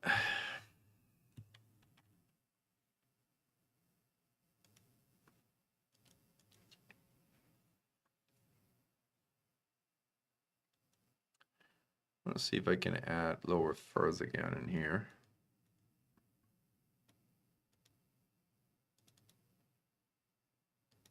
Lower furs as a scene is active, but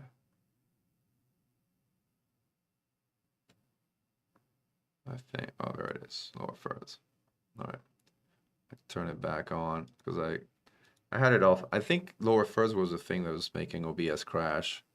So we'll see if it's stable enough, we'll keep it on. If it's not, we'll take it off.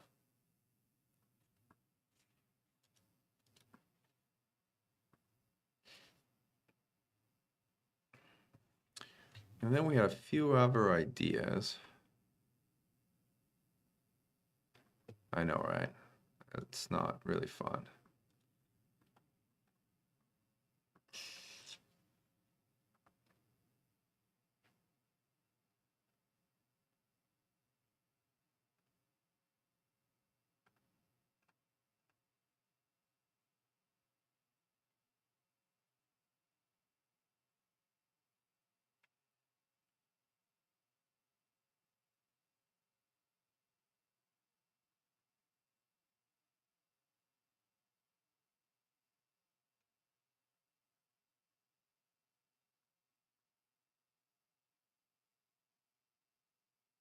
Oh, yes, another very important one, assuming that we manage to get through from a Malv adder.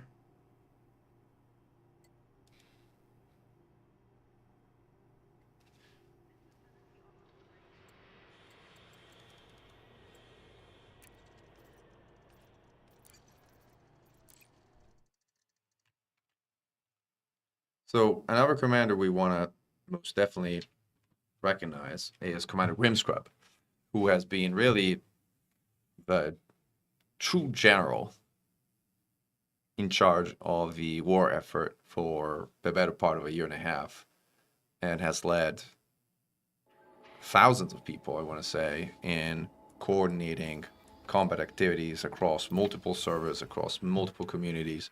He's done amazing work. And by the way, he's like a humble, sweet treasure of human being, in addition to being an amazing commander in general, really, in that regard, and also one of the most knowledgeable lore people we have in our community. So first, let's rename this one, as we said, Pain Beaver lacking. It's cool. Let's see if it likes it. Okay, done. So we want to rename something after Commander Grimscrub as well. Grimscrub Operational Command Center. Now that's a good one. Although that sounds like a military thing. Like the other thing is, was it Grimscrub who kind of like checked on Eagle Eye religiously for like 5 years? And how many Eagle Eye are there? There's Eagle Eye, you know, there's 6 of them, right? We should call the other relay. Like I think this was one of the relay. I think this is the other relay. It's kind of annoying. It's like a comm station. The comm station is the one that looks the most like Eagle Eye, right? I'm actually just gonna Google it. I mean, I know I can change the name, but I don't want to look silly, excessively silly. Like Eagle Eye, Elite, Dangerous, Eagle Eye, Eagle Eye, installations. It goes up to 6, with number 6 being in Delphi. So we should call this Eagle Eye 7 in RL Grimscrub. Whatever the comm station is. Is this the comm station? No, this is a satellite. I think this is a comm station.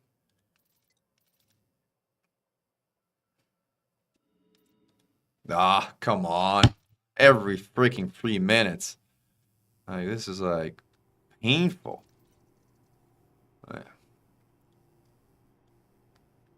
They look like satellites more. So maybe we should rename a satellite as Eagle Eye. And yeah, let's do a satellite.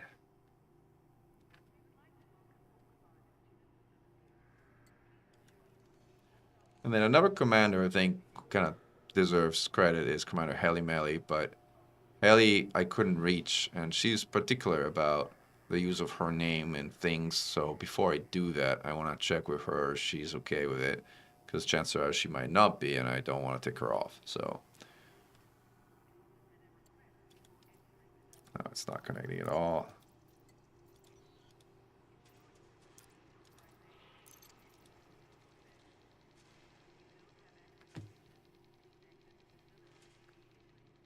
In the meanwhile, I'm going to go back to my spreadsheet and see where we are on the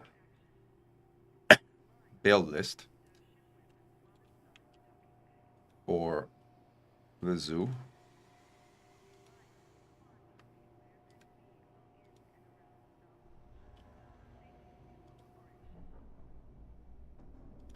We built the 2 relays.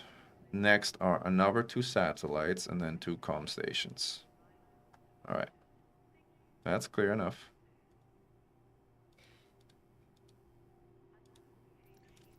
But this isn't working, so we may have to go to desktop and reconnect. Like,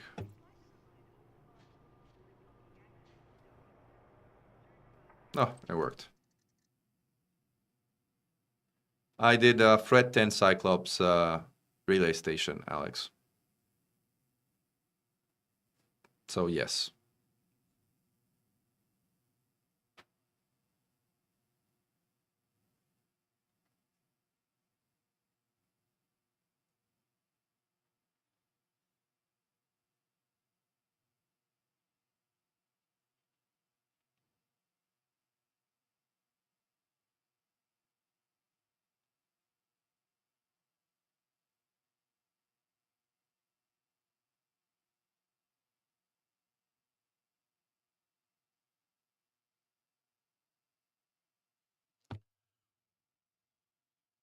And then there's a few others like Goose and Xar, which you can probably come up with something.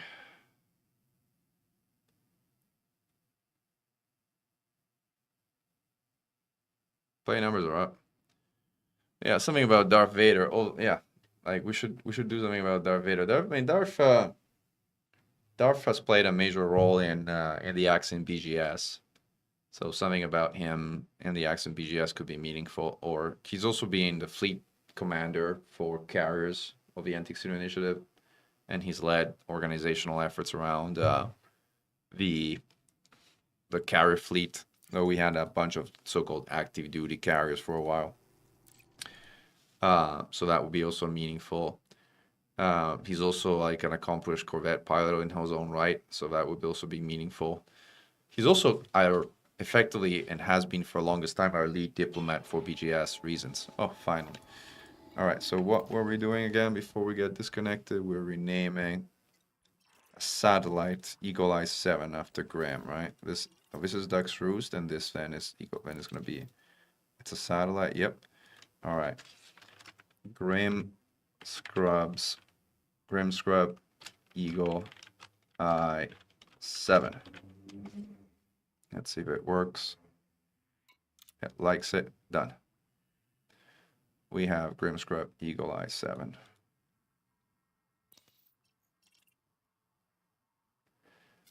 And then we have 3 comm stations to name.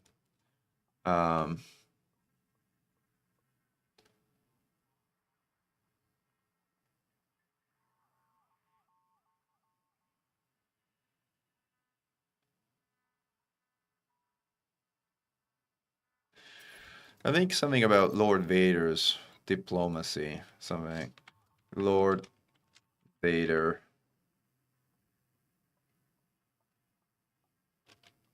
Diplomatic voice. I don't know if it's like voice is probably not a. Lord Vader's diplomacy, which a name for a comm station. I don't know. This we might eventually change. I think it's a decent starting point.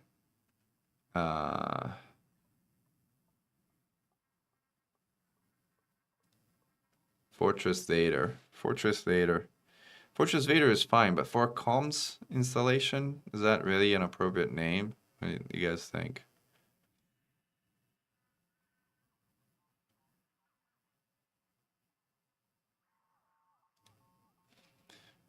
There's what's the whole discussion around the transmission to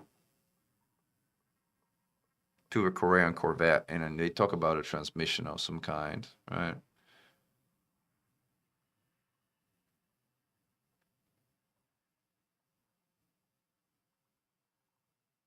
You like Lord Vader diplomacy? All right, let's leave it at this for now, and maybe again we'll eventually update it.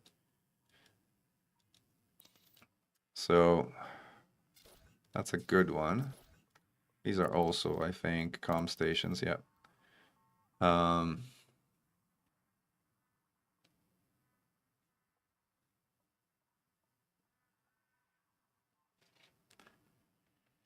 Give it some thought about like other sort of like. Katie Byrne was an accomplished pilot and a staff member for a while before she went off and founded Skunkworks and left Elite Dangerous entirely for Star Citizen, where she's now known as Citizen Kate.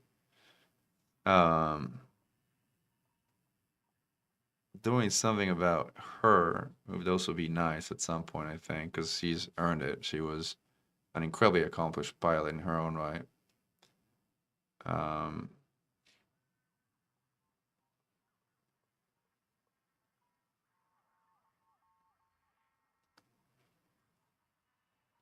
Commander Queen is our possibly most accomplished speedrunner, and also one of our best pilots. And she's also nice. We crossed 2/3. That's amazing to hear. And also someone I think worthy of recognition. I'm trying to think about others who have made a mark in some truly remarkable manner. Commander 100 Rob was also like a highly distinguished staff member for the longest time.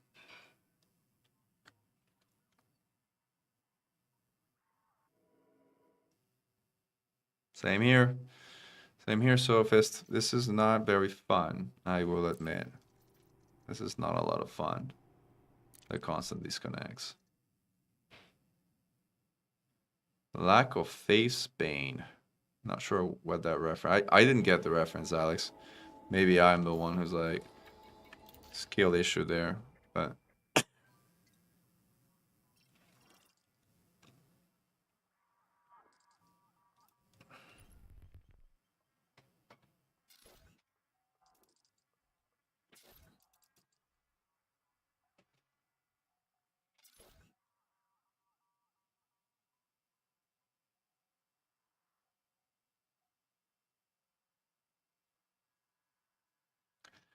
there are a few others that I think lend themselves better to scientific installations. Like I would like to have a scientific installation named after Commander Oro Durin, who is a professor of physics in real life, and B, the creator of a number of tools, including the AX Gauss calculator, which is one of my favorite. It's just an amazing tool. He also fixed all my math with regards to the minimal theoretical time on target calculator. He's done a lot of the hard lifting work pertaining to a lot of the AX thinking. So, but I think he, boom again. But I think he should probably get like a research station since we need to build more of those anyway. He should get one of those, is my hunch.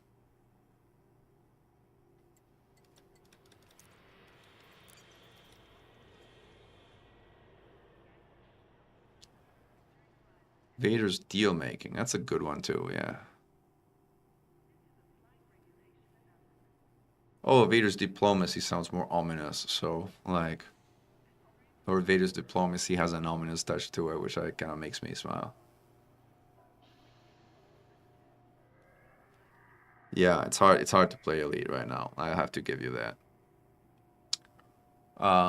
What are some other? I think like Katie Barnes, Will and Kate.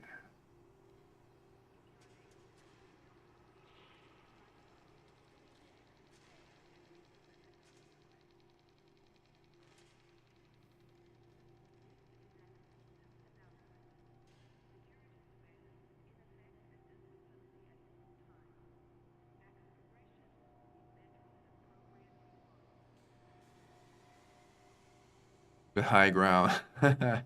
Yeah, Bronze Initiative. Like, I know plenty of Star Wars references.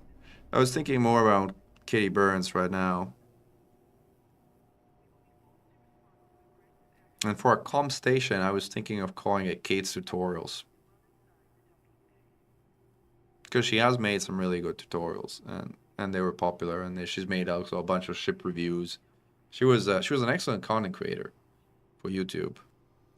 Made some really high quality videos for a while. Before again defecting to Star Citizens. She also hosted some really cool events with her Skunkworks group. There was that. But I think Kate's tutorials is fair, and again might revisit it. Kate's teachings, yeah, teachings sounds a bit more. I don't know. It sounds a bit more condescending or kind of like professorial. What do you think? I don't know. Maybe Kate's teaching is fine. But I think Kate's tutorials. I mean, the thing is, Haley also made some great tutorials, as did Duck in his day. And right now, if there's somebody who I think could be recognized for some of the best tutorials in AX Combat, it's probably going to be Haley. That we might vote at least.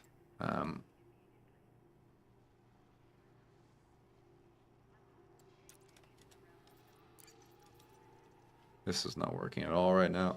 I'll keep trying. Who else? Let me think as I sink in my chair for a moment.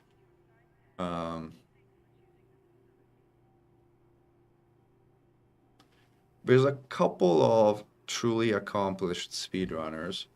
I mean, I'm not sure I can pronounce your name correctly. Quinz is a deeply accomplished speedrunner in addition to an amazing part in her own right. Illusion also made tremendous contributions to speedrunning as a discipline, in particular on large ships and in particular on the Anaconda. He also had some terrific insights around a bunch of in-game stuff.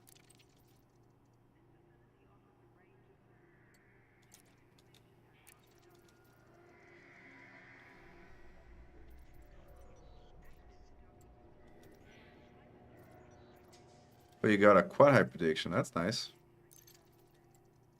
This is not working at all. I might have to go to desktop and try again, because right now this is like really not working at all.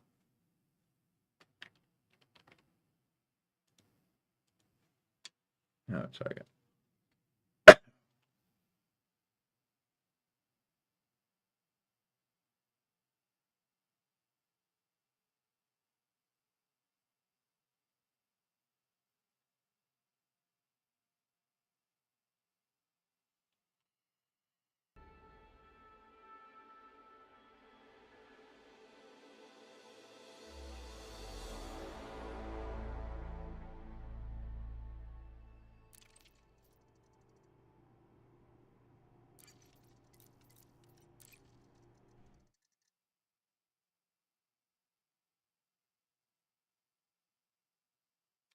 That's a good one. I think Irem's Shipyards, that's a good one. I like it.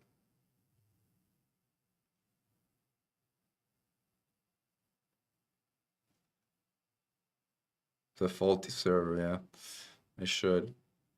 How about Irem's Blueprints for a comm station?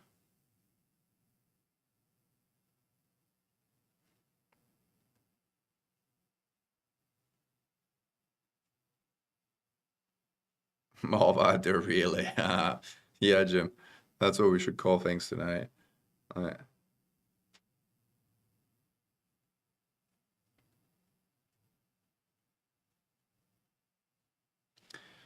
And one about Crix and his hauler gang.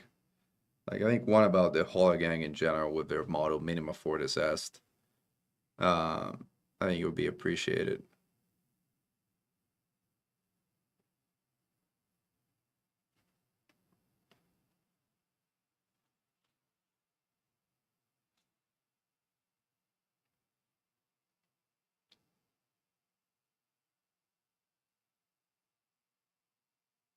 Yeah, this is gonna time out again. Boom. Gold Cobra. Do you guys ever see a Gold Cobra error? I think Gold Cobra is a first. No, I can't connect at all. Try slowly.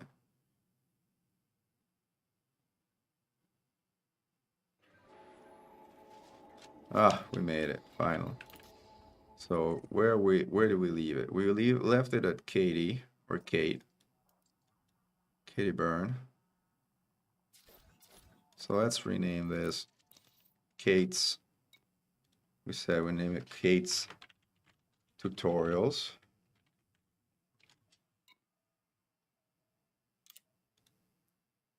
Yeah, we can change it if we need to later. And this one we said we're gonna name after Irem's Blueprints, right?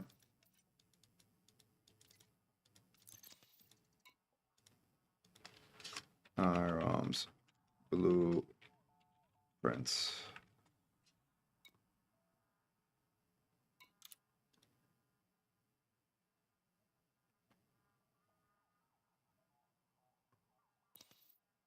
Cool.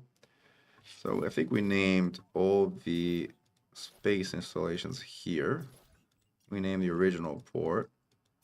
We named the headquarters. We named, oh, we have now these two, I think these are new satellites, or we're building something. Yeah, these are new satellites.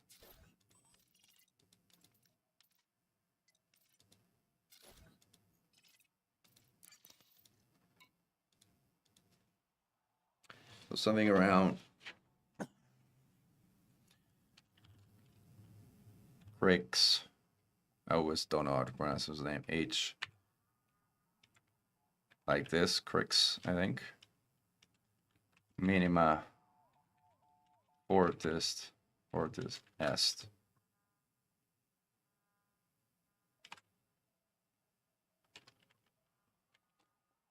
And just leave it at that for now, I think.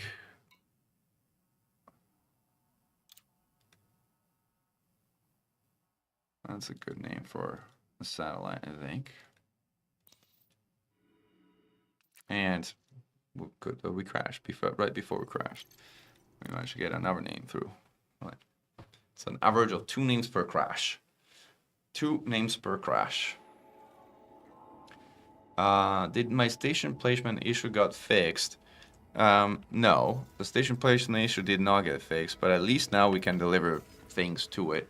So the station bug that you couldn't deliver things got fixed, so people can now continue to progress, and we're now at 67% and rising steadily as more carrier loads of things come in.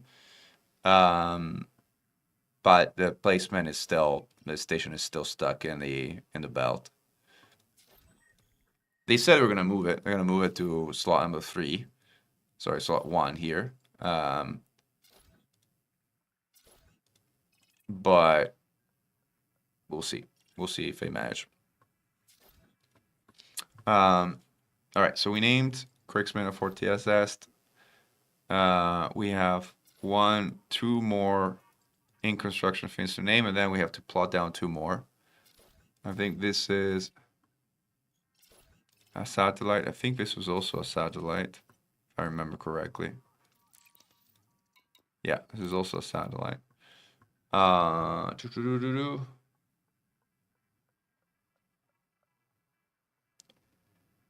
many Type 10s and cutters do we need to tow a station? Pretty good number, I would say. Pretty good number. Like, if you think about the tonnage of a station versus the tonnage of the cutters and things, like, this thing is what? 250,000 tons? 250,000 resources? And a Type 10, like a laden Type 10 is what? 1,300, maybe 1,400 tons. So you need 200 Type 10s, roughly, for it to be mass comparable, which I think probably what recently. And yeah, Bailey, we're all bugging out. Like, the game is currently unplayable. Like, its servers are too unstable. So yeah, so we're keep renaming. So this is another satellite I think we were talking about. Yeah, this is a satellite. So we name one after Kate. We name after Crix, one after Agram. I think one after Xeno. And I mean, Xeno is, again, known for several things, but one thing I think he's known is for being such a sweet and candid and amazing mentor. So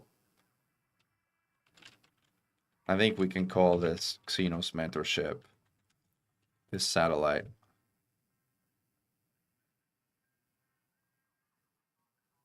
No, well, calling it Xeno period, because we know Xeno Xera, so let's call Xeno Xera's mentorship. It's like, that is more, Xeno is too generic, people want, no. And I hope I got his name right. Can you rename it nav beacon? Now, that's a very good question. I don't think it even shows up in the, does it even show up in the, I don't think it shows up in the system, so I don't think you can rename it, because it doesn't even show.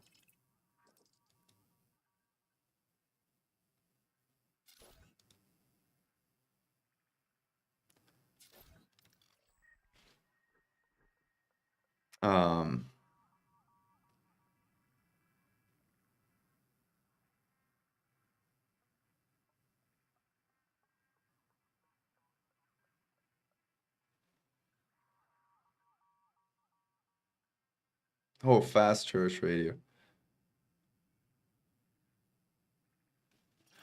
I actually think that's a better one than Xenoxero's mentorship. So you know what? Let's rename it to what you suggested. I think Xeno. But church radio, I think that's better for a comm station. So you know what? Let's actually rename a comm. This is a comm station. I think it's a comm station.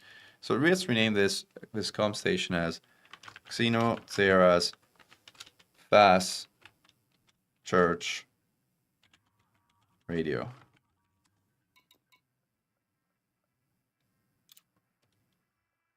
And then we'll rename the satellite to something after. Never mind. We got 2 renames for Crash, remember? 2 renames for Crash. And then, yeah, we'll rename a satellite for someone else.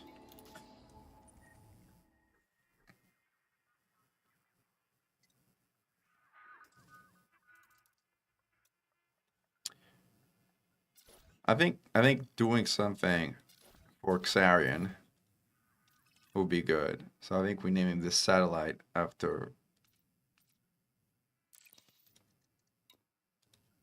calling it like Xarians.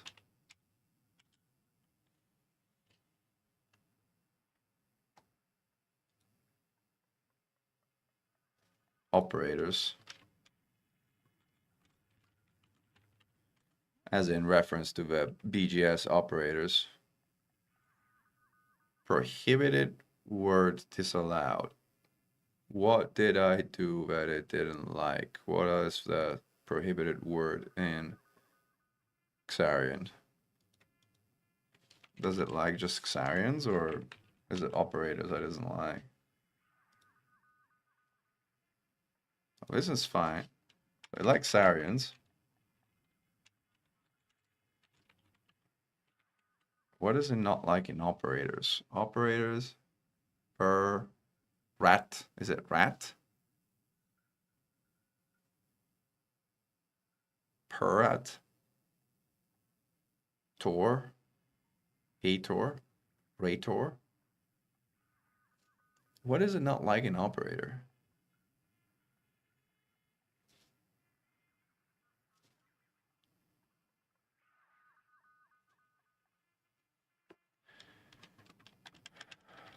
There's like a Xarian BGS loyalists.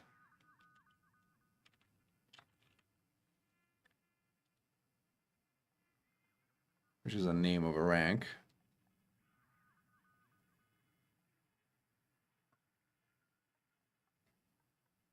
What kind of scotch are you drinking, Tarif? I should buy a few bottles before someone here in the US decides to slap 300% tariffs on European booze, which would be disappointing. Boom, again. We didn't even get our 2 namings this time. We got 1 naming.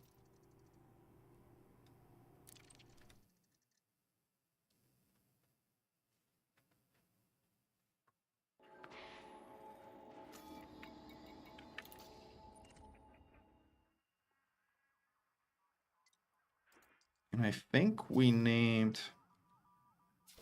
I want to say we named everything that is built or in construction now.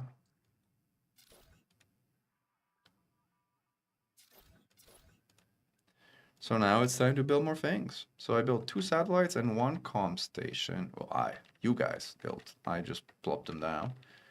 On our build list, we have just 1 more comm station, and that's up to 6. We have 2 relays, right? Around the planets, yeah. 2 satellites, and 1 comm, and then another comm here. So this is the other comm station, installation, communication station, software, I guess. Begin construction. And between this and the other, we will have 6 tier 1 points, which is what we need to get to a 12 points. Because at this point, with the 2 things plopped down, our cost should have doubled. Let's see if they have doubled.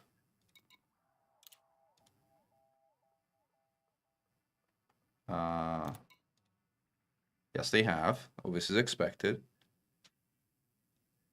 I know, Baram, it really sucks tonight.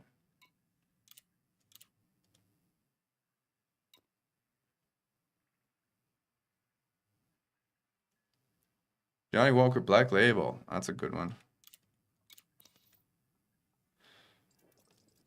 I am partial to the Irish malt, although I don't really drink that much scotch.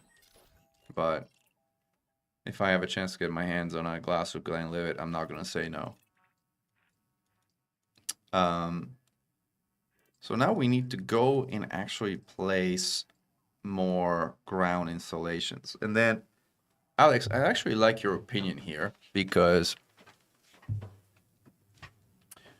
there's a few options in my mind.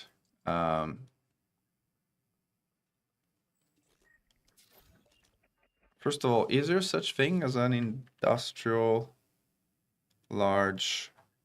Yeah, there is industrial T2. So this is an industrial space station. I could place a large industrial settlement here and see if we can place a planetary port as the third one over here that would take over as the industrial port of the system if we did that because of the stuff in the immediacy. Or we could say, forget industry, let's just exclusively go with military and science installations and see how much of a military scientific powerhouse we can make the entire system. But if I did industry, this would be the only system I would be doing and the only spot I would be doing in industry in. So I don't know, Alex, what you think, but I would love your opinion since you've been doing a bunch of stuff as well. And we can always do it later, honestly. For tonight, maybe the safer play is to go and jot down another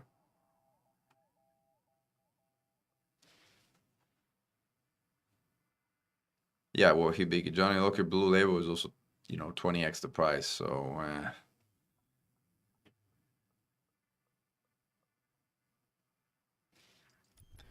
again, the thing is, if we want to place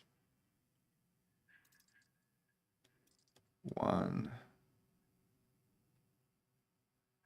should we build up these spots first, or should we build up the planets down here? Because like once we do get 12 points, which we need 6 installations for, we could build those 6 installations here and have spot for another 6 still. And that would give us the second planetary port, which would go here, which we already have room for. And if we did that, we could make this kind of like, again, industrial in nature. I mean, I would like the system to be military and high-tech, yes. I don't know if it's possible to ever flip the original economy of the system, though. So, I mean, flipping industrial, because I started with an industrial port, which I now deeply regret, but I didn't know any better at the time. Because I started with industrial port, I may never be able to switch economies or the system as a whole. But then again, it may or may not matter, right? So maybe you're right. We hold off for now. I don't know if that's true, Hibiki. I've never seen anybody anywhere do that. So unless you show me an example, well, I mean, your colony started high tech and it's now colony. But is it colony and what? Because usually it's always 2, right? It's not just 1.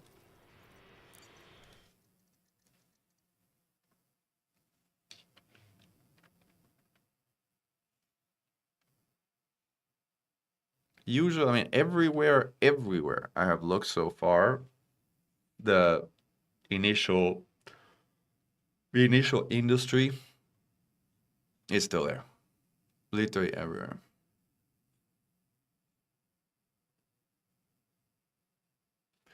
So I think you kind of convinced me, Alex. I'm gonna hold off with the industrial stuff, but that means we're gonna have to go build 6 planetary stations all the way to the B star here, which might not be a bad thing because it kind of like allows us to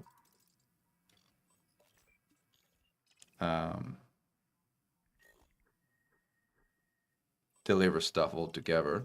Although it is going to be a bit of a hike without SEO, but it's fine.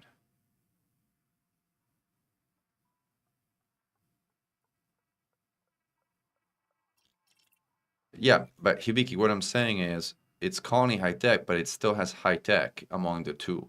What I'm saying is on the nav panel, as in like in the system map here, like if you look here, where I'm kind of like over like mapping, my guess is it says colony high tech. What I'm saying is you can flip the colony part. It can be high-tech industrial, high-tech refinery, high-tech extraction, high-tech colony, but it will always be high-tech something. The high-tech piece you can never get rid of. At least I've never seen anyone do it if you start high-tech. I started industrial, which again, I kind of regret to a degree because I wanted to make this system military high-tech. I think originally the original thinking was to make it industrial refinery, to kind of make it as like a hub. But then I was like, let's just build a bunch of refineries around it and make this system the military high-tech capital of the system as a whole. So I kind of like regret having an industrial port here. Yeah, Sock Malone. If you started Orbis, you will always have colony, at least from what I've seen, right?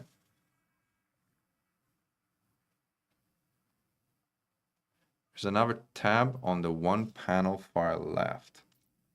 Not sure which one you mean.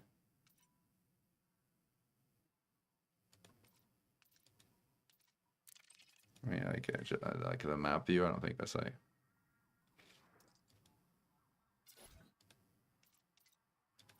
%68%. Woo! Way to go. Let's go back to our architect view here.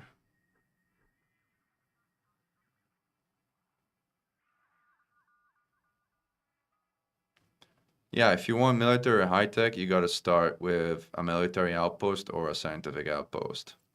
If you want it for the system. But here's the thing, Sock Malone. We don't really know if it matters. That's the thing. I mean, system economy, we don't know what system economy does to the economies of individual ports. Like, we don't know.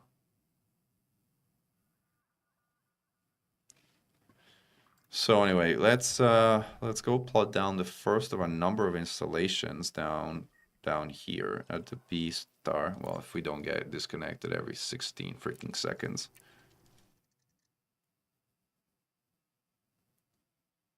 Yeah, Xeno, it was Colony High Tech and it's now Colony Refinery. But you started Colony on that one, right? Or am I mistaken? Cockpit, first panel left, you mean here?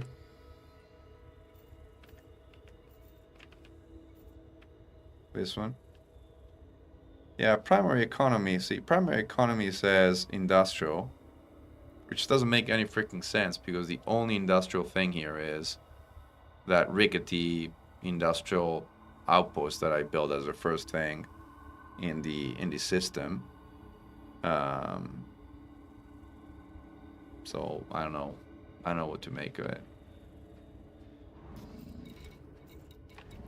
Did I set a course for that planet or no? Anyway, we gotta get out of here anyway, so like just.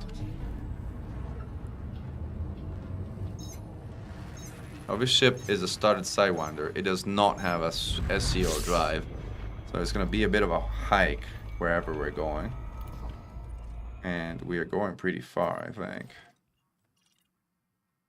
52,000 light seconds. Oof. This is gonna be a bit of a build effort to do. We definitely need to do it with carriers, like definitely. I mean, these are easier, but again, if we can reserve this for the industrial side of a system, assuming that splitting between industry and scientific military makes viable sense, and that these moons affect each other somehow, which may or may not be true, I would do that. So that, which means we're going to leave these for later.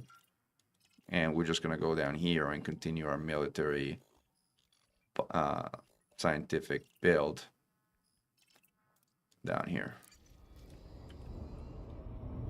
But this is definitely going to take a while. Also, I don't know why that's selected. I'm going to go to landfall planets and moons.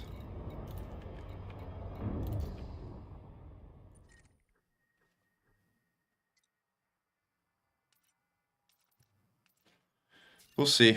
We'll see. I think you get thrown back 1,000 of light seconds if you're like on Super Cruise Overcharge, or if you're like, maybe. I don't know. Let's see. Let's try. If it's truly too frustrating, then we're not going to do it. And yes, Game and City servers are completely broken.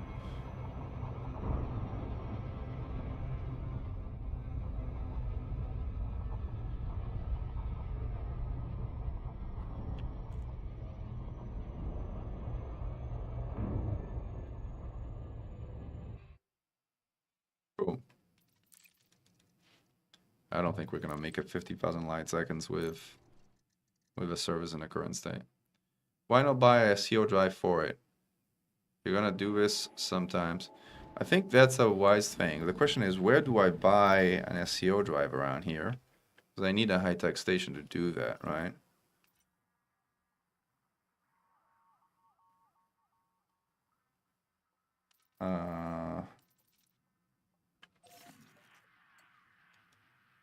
And I'm not sure.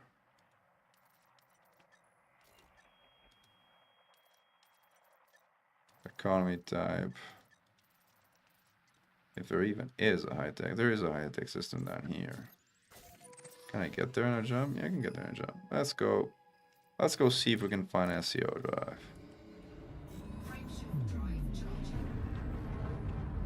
Oh wow, barely on the horizon. Nice.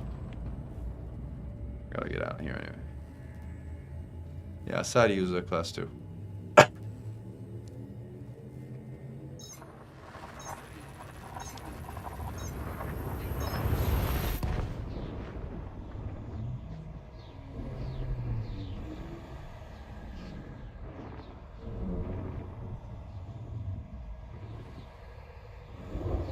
Might also buy a fuel tank while I'm at it. I got some money. I don't have any materials, but I got some money.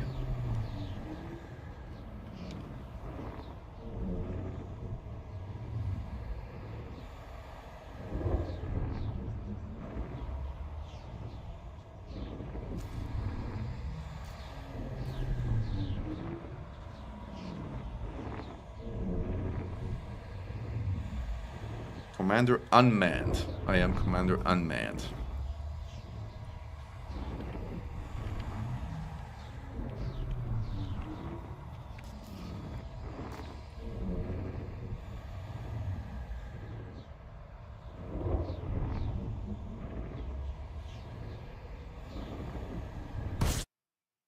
Boom. Ave Cobra.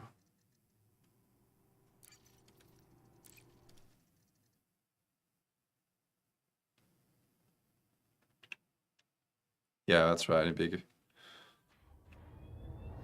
Did I make it through or no? I think I did. Kipling Orbital is a high-tech station, right? Yeah, high-tech. Somehow I made it through.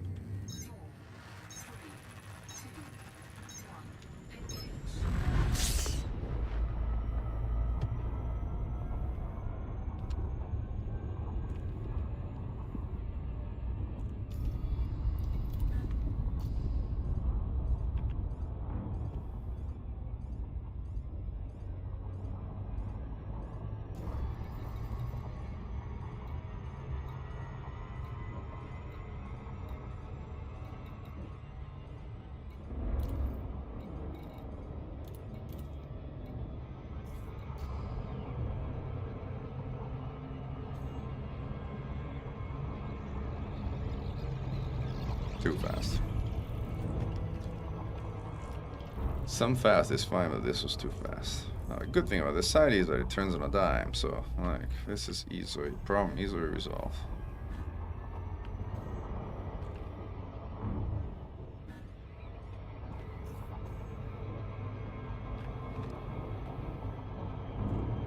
Buy a Mandalay.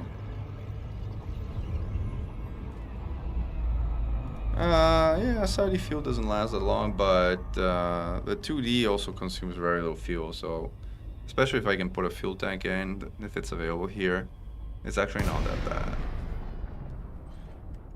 Maybe I should buy a Mandalay, but I don't want to waste, you know, the arcs that was kindly funded for naming stations for buying a Mandalay. Also, because the only Mandalay we're buying would be the stellar one, the actual decent one, because I don't have any materials nor engineers unlocked nor anything here, so like. Docking request cancelled. All clear, Commander. Boom, how about it again? The game is truly unplayable right now. The Mandalay is available for credits, I know, but... Oh, you say I buy a credits for 4 credits Mandalay? I don't know if I have enough credits. How much is a Mandalay? I got 83 million credits. How much is a Mandy?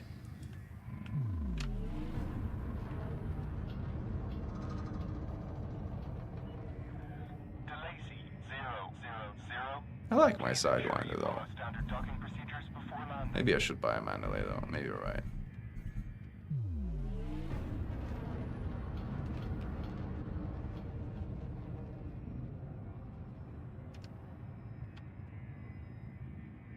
$15 million only. Oh, totally buying a Mandalay. 100%.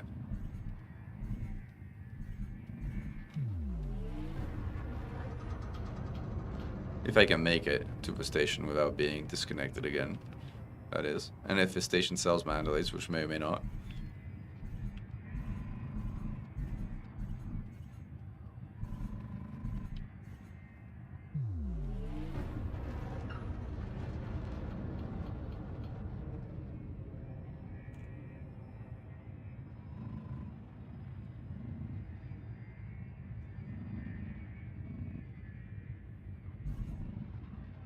Gosh, ships' unengineered drives are so slow.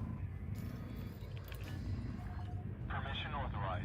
Proceed to Bay 04. Automated docking initiated.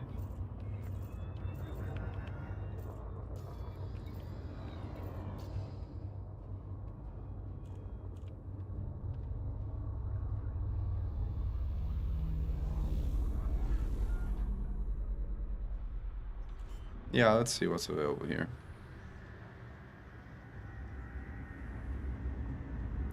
This doesn't look like a high-tech station, but it looks like an industrial one.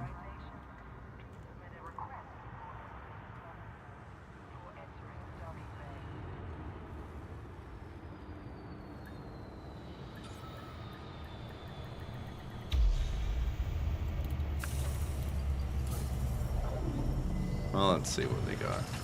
Docking successful. Ground crew dispatched. Greetings, Commander. Dolphin, Keovac. Great. We don't have Mandalay. No Mandalay. Sad face.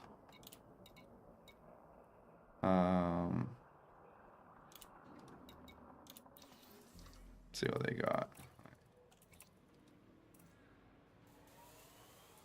Oh, I have E-rated thrusters. That's why life sucks so much. Maybe I should do something better. Well, they don't have A thrusters, but even C thrusters are better now. Much better. Just sell it.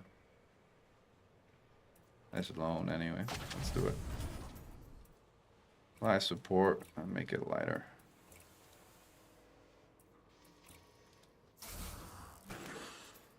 Power distributor.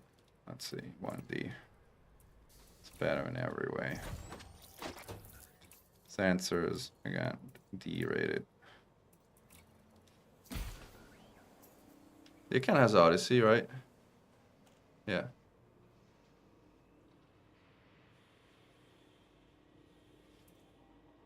It does. This I can keep. It's like loaned. This is where we wanted to put a frameshift drive with SCO in. So this gives me SCO, but does it change my jump range? Not very much. I don't have I'll take it. Right. I mean, the jump range doesn't really change, or does it? What's my jump range? So like a 2D is like the same as a 2A. Interesting. Alright, let's do it.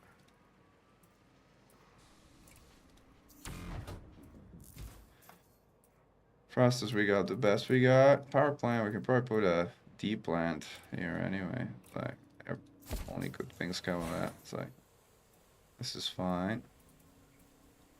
So our side is a bit better. You got a fuel scoop.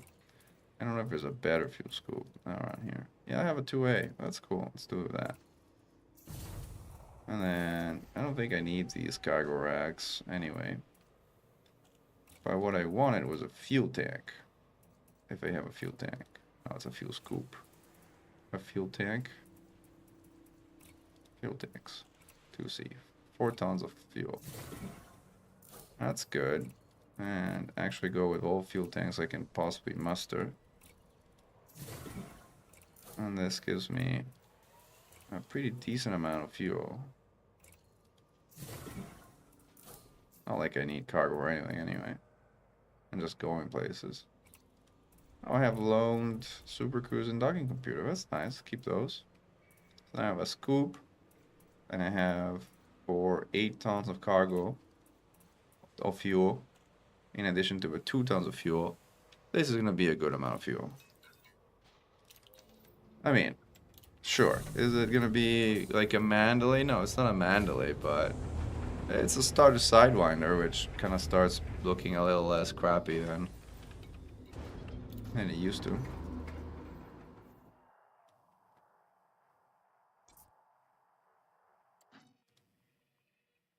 Industrial high tech.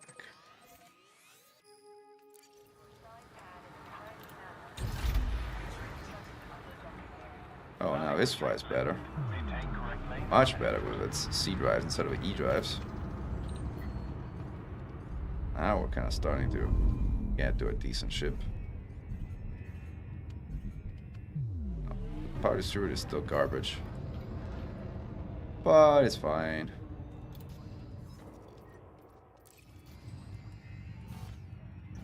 Like the fuel amount is plenty now. Like,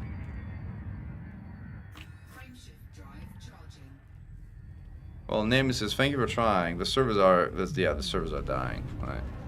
It's truly unplayable right now.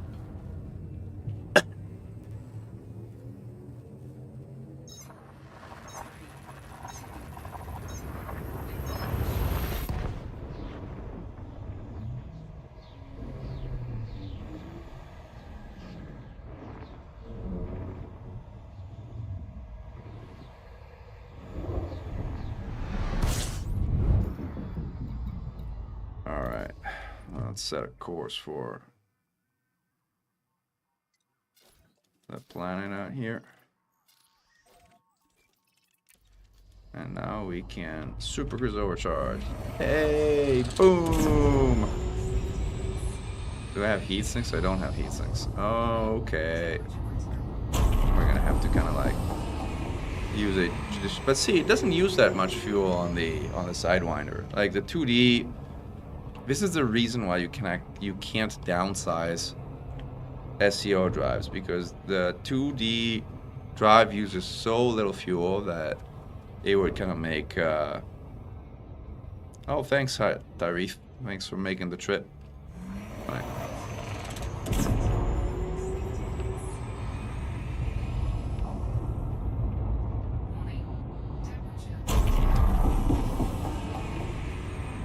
You were right though in going to get a SCO drive. It's totally worth it. It was absolutely the right thing to do.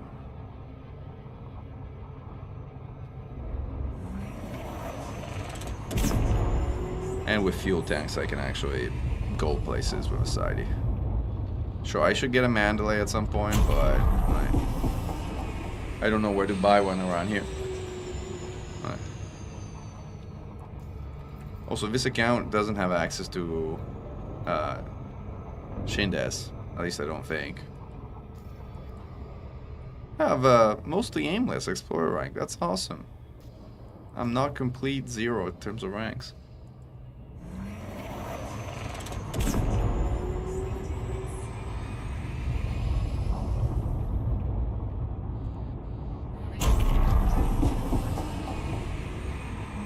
Oh, this made it all so much faster. Thank you, Robin. Appreciate the help in the build. Let's see how it's going, by the way.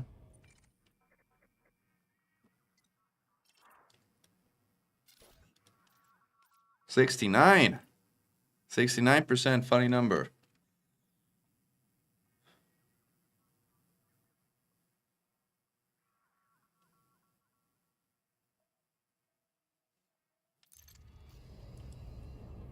Stronghold carry for outfitting access. Well, are there even stronghold carry in the Pleiades? I don't even know.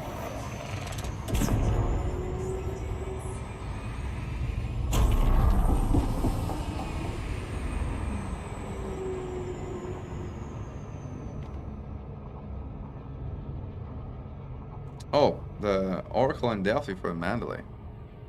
Thanks for a tip. I like my Sidewinder though. I know I should probably get a Mandalay, but I like my Sidewinder. My starter sidey.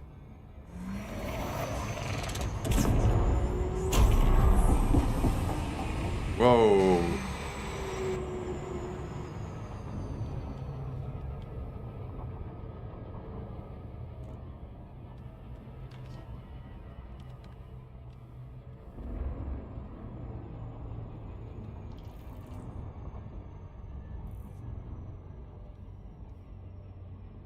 I would pay a lot of arcs for a Super Cruise Assist indicator that tells you when you can use it again. Cobra 5 is a good one to jump around in, I agree.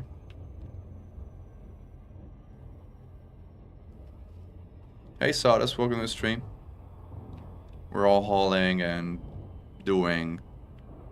plotting down new stations in the Pleiades Zoo and stuff like that. So I'm gonna be plotting 6 large installations in close proximity of each other, so I want to find a general area that kind of looks decent on this planet, so we can place things in kind of like some area that looks nice. These kind of artery kind of things look decent to me, at least. I wonder if it's like a canyon of some kind, or what is it? Or is it just a rusty colored streak? If it's just a rusty colored streak, it's like...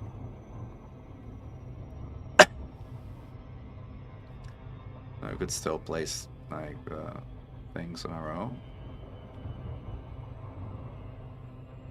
I guess this is fine. It's all very flat. This whole planet is very flat. Oh, my ladder again. Alright.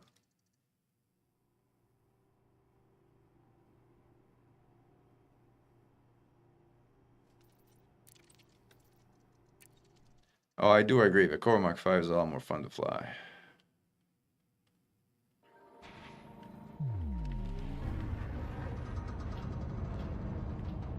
Gotta go better drives too.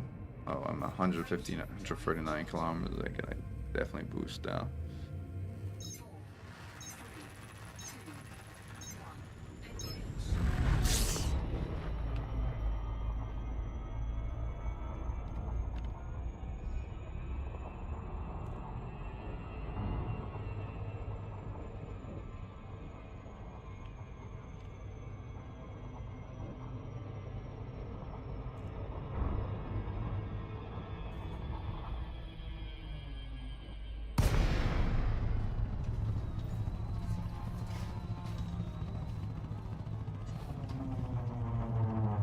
Alright, this looks a good a spot as any for a military installation, I think.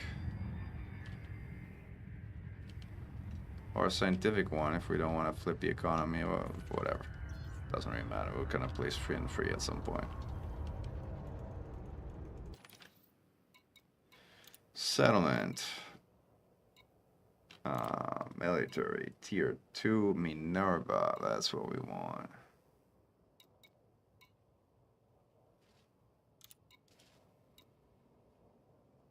Gives 2 tier 3 points. What do you mean high integrity compromise? What did I do? I didn't do anything.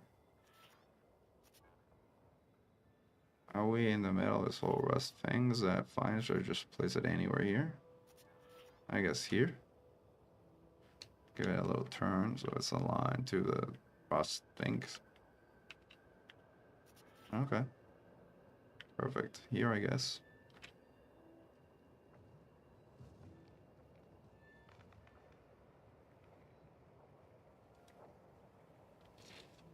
All right.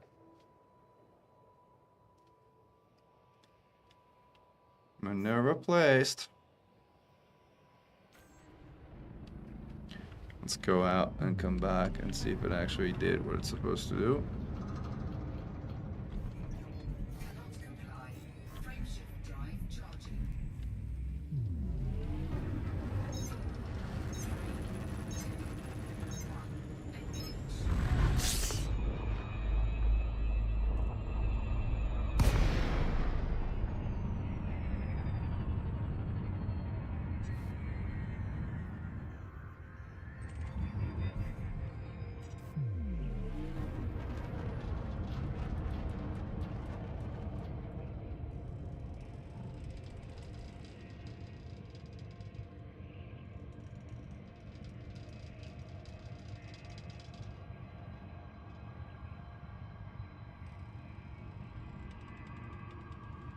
Should be able to dock here. And we should give it a name.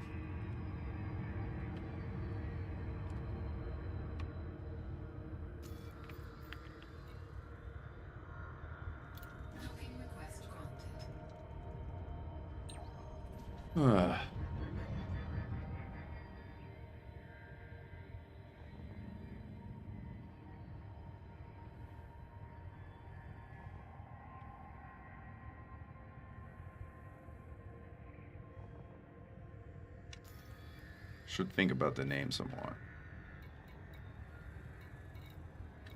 This might be worth thinking about the name to a degree. Like how we're doing, like system map now. We got one out here. Oh, it doesn't show. I need to go to architect view. I'm in architect view. What happened? Where's my station?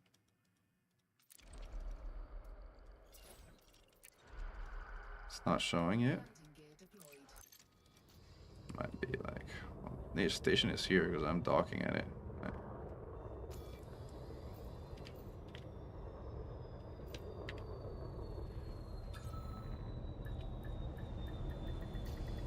Docking successful. Engines disengaged. There, it's up and running.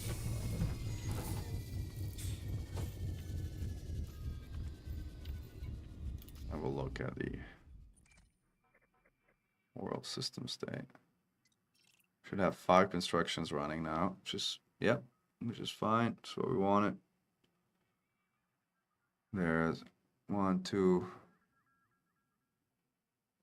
3, 4, 5, 6 space showing construction, and they'll be done. We'll have a tier 2 points, and then we'll be placing 6 installations here, which will definitely need some carrier loads of stuff to deliver to fill them up, but we'll get it done. And then that will give us the 12 points we need for the 3rd planetary port. Man, the amount of resources, guys, it's mind-boggling. It's truly a humongous lift from us all. Still at 69. Let me help on the Ivor account, mostly to get my carrier back to the bubble to kind of like stock up on steel and... Well, steel is almost done. Miraj, you still here? Do you... What are you bringing, and what are you not bringing, more importantly?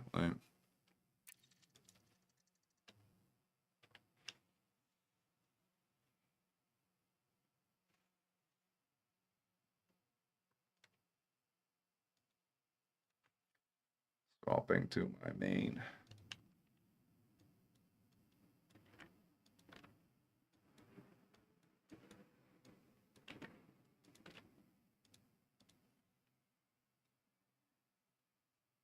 Yeah, we all have. Are you bringing steel and something else, or what are you bringing?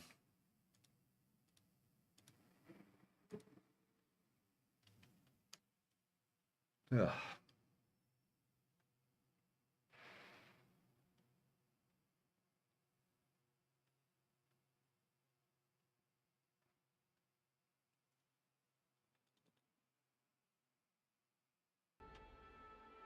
$7K steel and then filling up on aluminum. So I should do CMMs and some other stuff. I mean, not we have another tier 3 to fill, and then we have 6 stations, and then another tier 3. So like, there's like pretty much anything I can bring. Oh, I'm still in the Type 8. That's cool. I was heading. What was I doing in Type 8? I was heading somewhere to buy some cargo racks or something, I think. When I kept this getting disconnected. I'm in Astro, yeah, so I was going to Copernicus. Which is halfway across the system.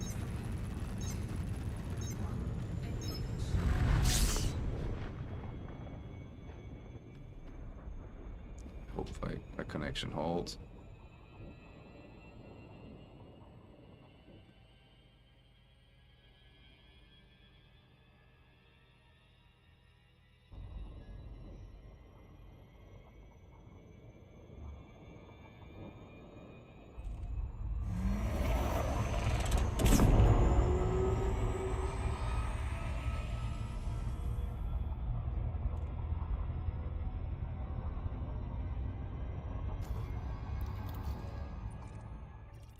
No, that's not what I wanted to do. Oh, I have no super... That's why I'm coming here, because I don't have the computers, now I remember. Right.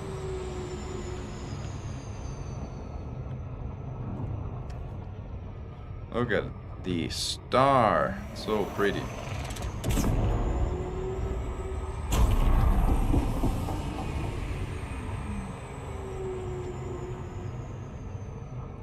Because we don't have the computers, we have to manually dock.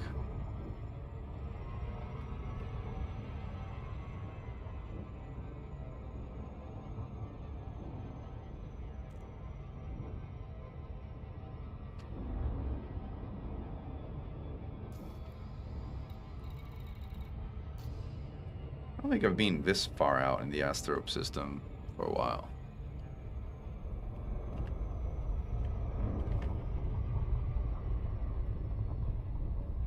So Tarif, I think probably the most helpful thing would be a bunch of liquid oxygen, I want to say. But give me a second, let me dock, and then we're going to look at a couple of things.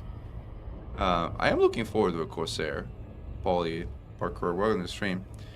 I'm actually quite curious to see, because like the fact that it's coming equipped with Class 7 drives hints at the fact that it's a chunky medium ship. And chunky medium ships either come with a lot of guns or in a big power distributor, or they are not very good. So, especially if they have the terrible conversions of most Kutamaya ships. So, my expectations about it as a combat ship, too early to tell, but I have some reservations just based on what I know. Then we'll see. Maybe it'll handle like a Cobra Mark V and it'll be the best medium ship ever. We don't really know. Yes, Adam. System cleaning is enabled. The servers are dying, but if you can get somehow to not get disconnected every 30 seconds, things are working. Mechan, Tango 8 Hotel. Welcome to the station, Commander. Please fly safely. Access authorized. Clear to land at docking bay 22. Flight assist off. Let's do it in the legit way.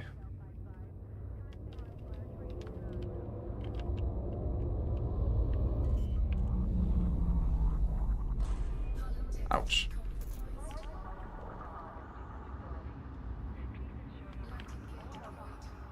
That was a lot of hull for just a little. Oh, that's the hull I got from ramming the pad on the way out. Never mind.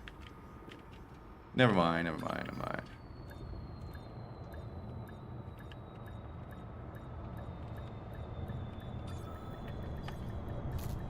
Oh, come on. That was almost perfect.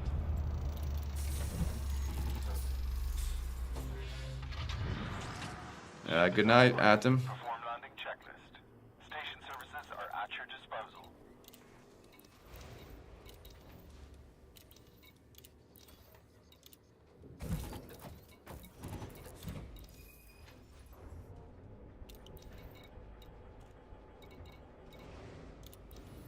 Alright, let's see if we can actually buy some stuff.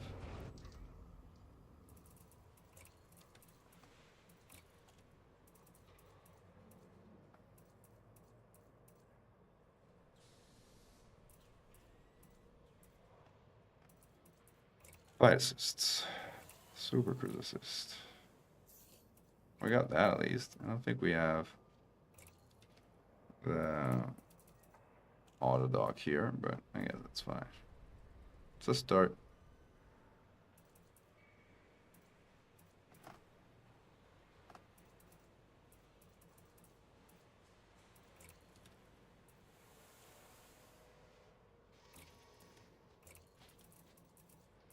Let's see if we have some cargo racks. I only have class 5 and smaller. Not better than nothing.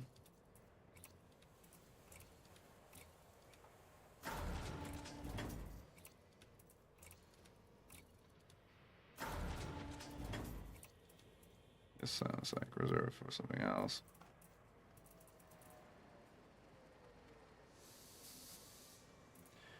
All right, let's check on what we need.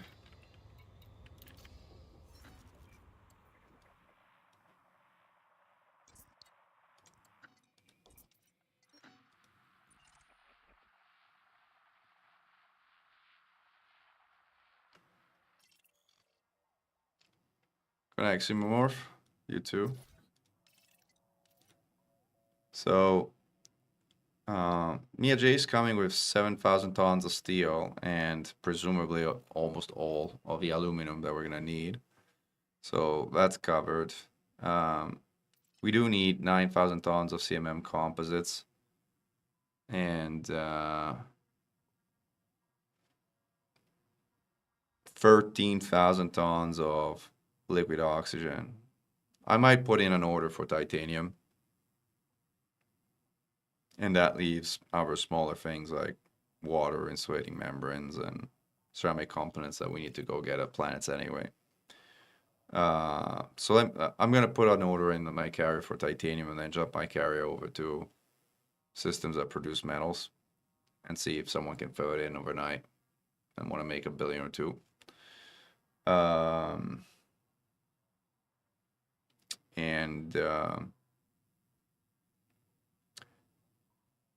If you guys can bring the liquid oxygen, the water, the CMM composites, and possibly the ceramic composites, and Mia is bringing the steel and the aluminum, I think we got most of it covered. And the insulating membrane is like one trip and a half, so that's easy.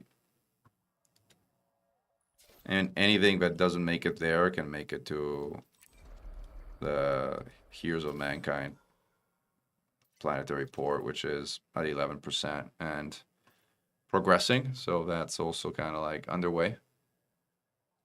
And yeah, welcome to the stream, Orion.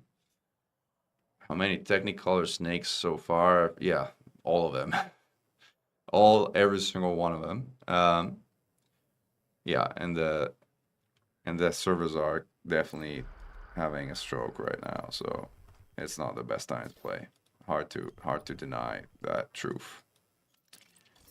All right, let's put in. I said I was buying titanium, so I'm put in a carrier order for titanium.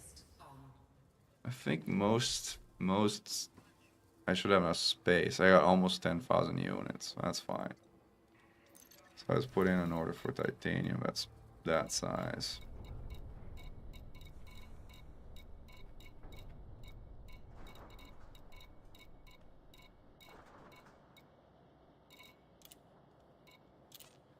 Buy. Let me give it at least 44k. I don't know if this would be enough. Maybe, maybe not. We'll see. 40,000 is on the cheaper side, but it's also not bad. The Xenostrike Force account does not have a carrier. The Xenostrike Force account I should get a carrier for. It's another thing I'll want to take care of. This is just 400 million, really? That's it? Nah, let's make it a bit more.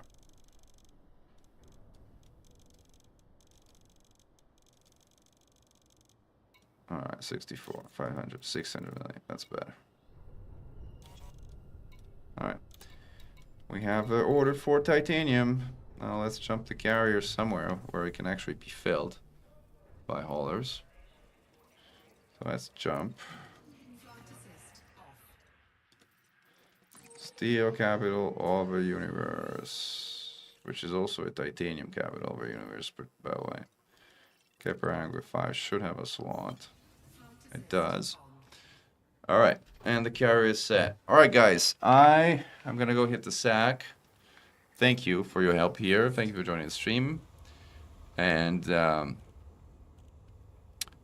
it was fun, despite the connectivity issues.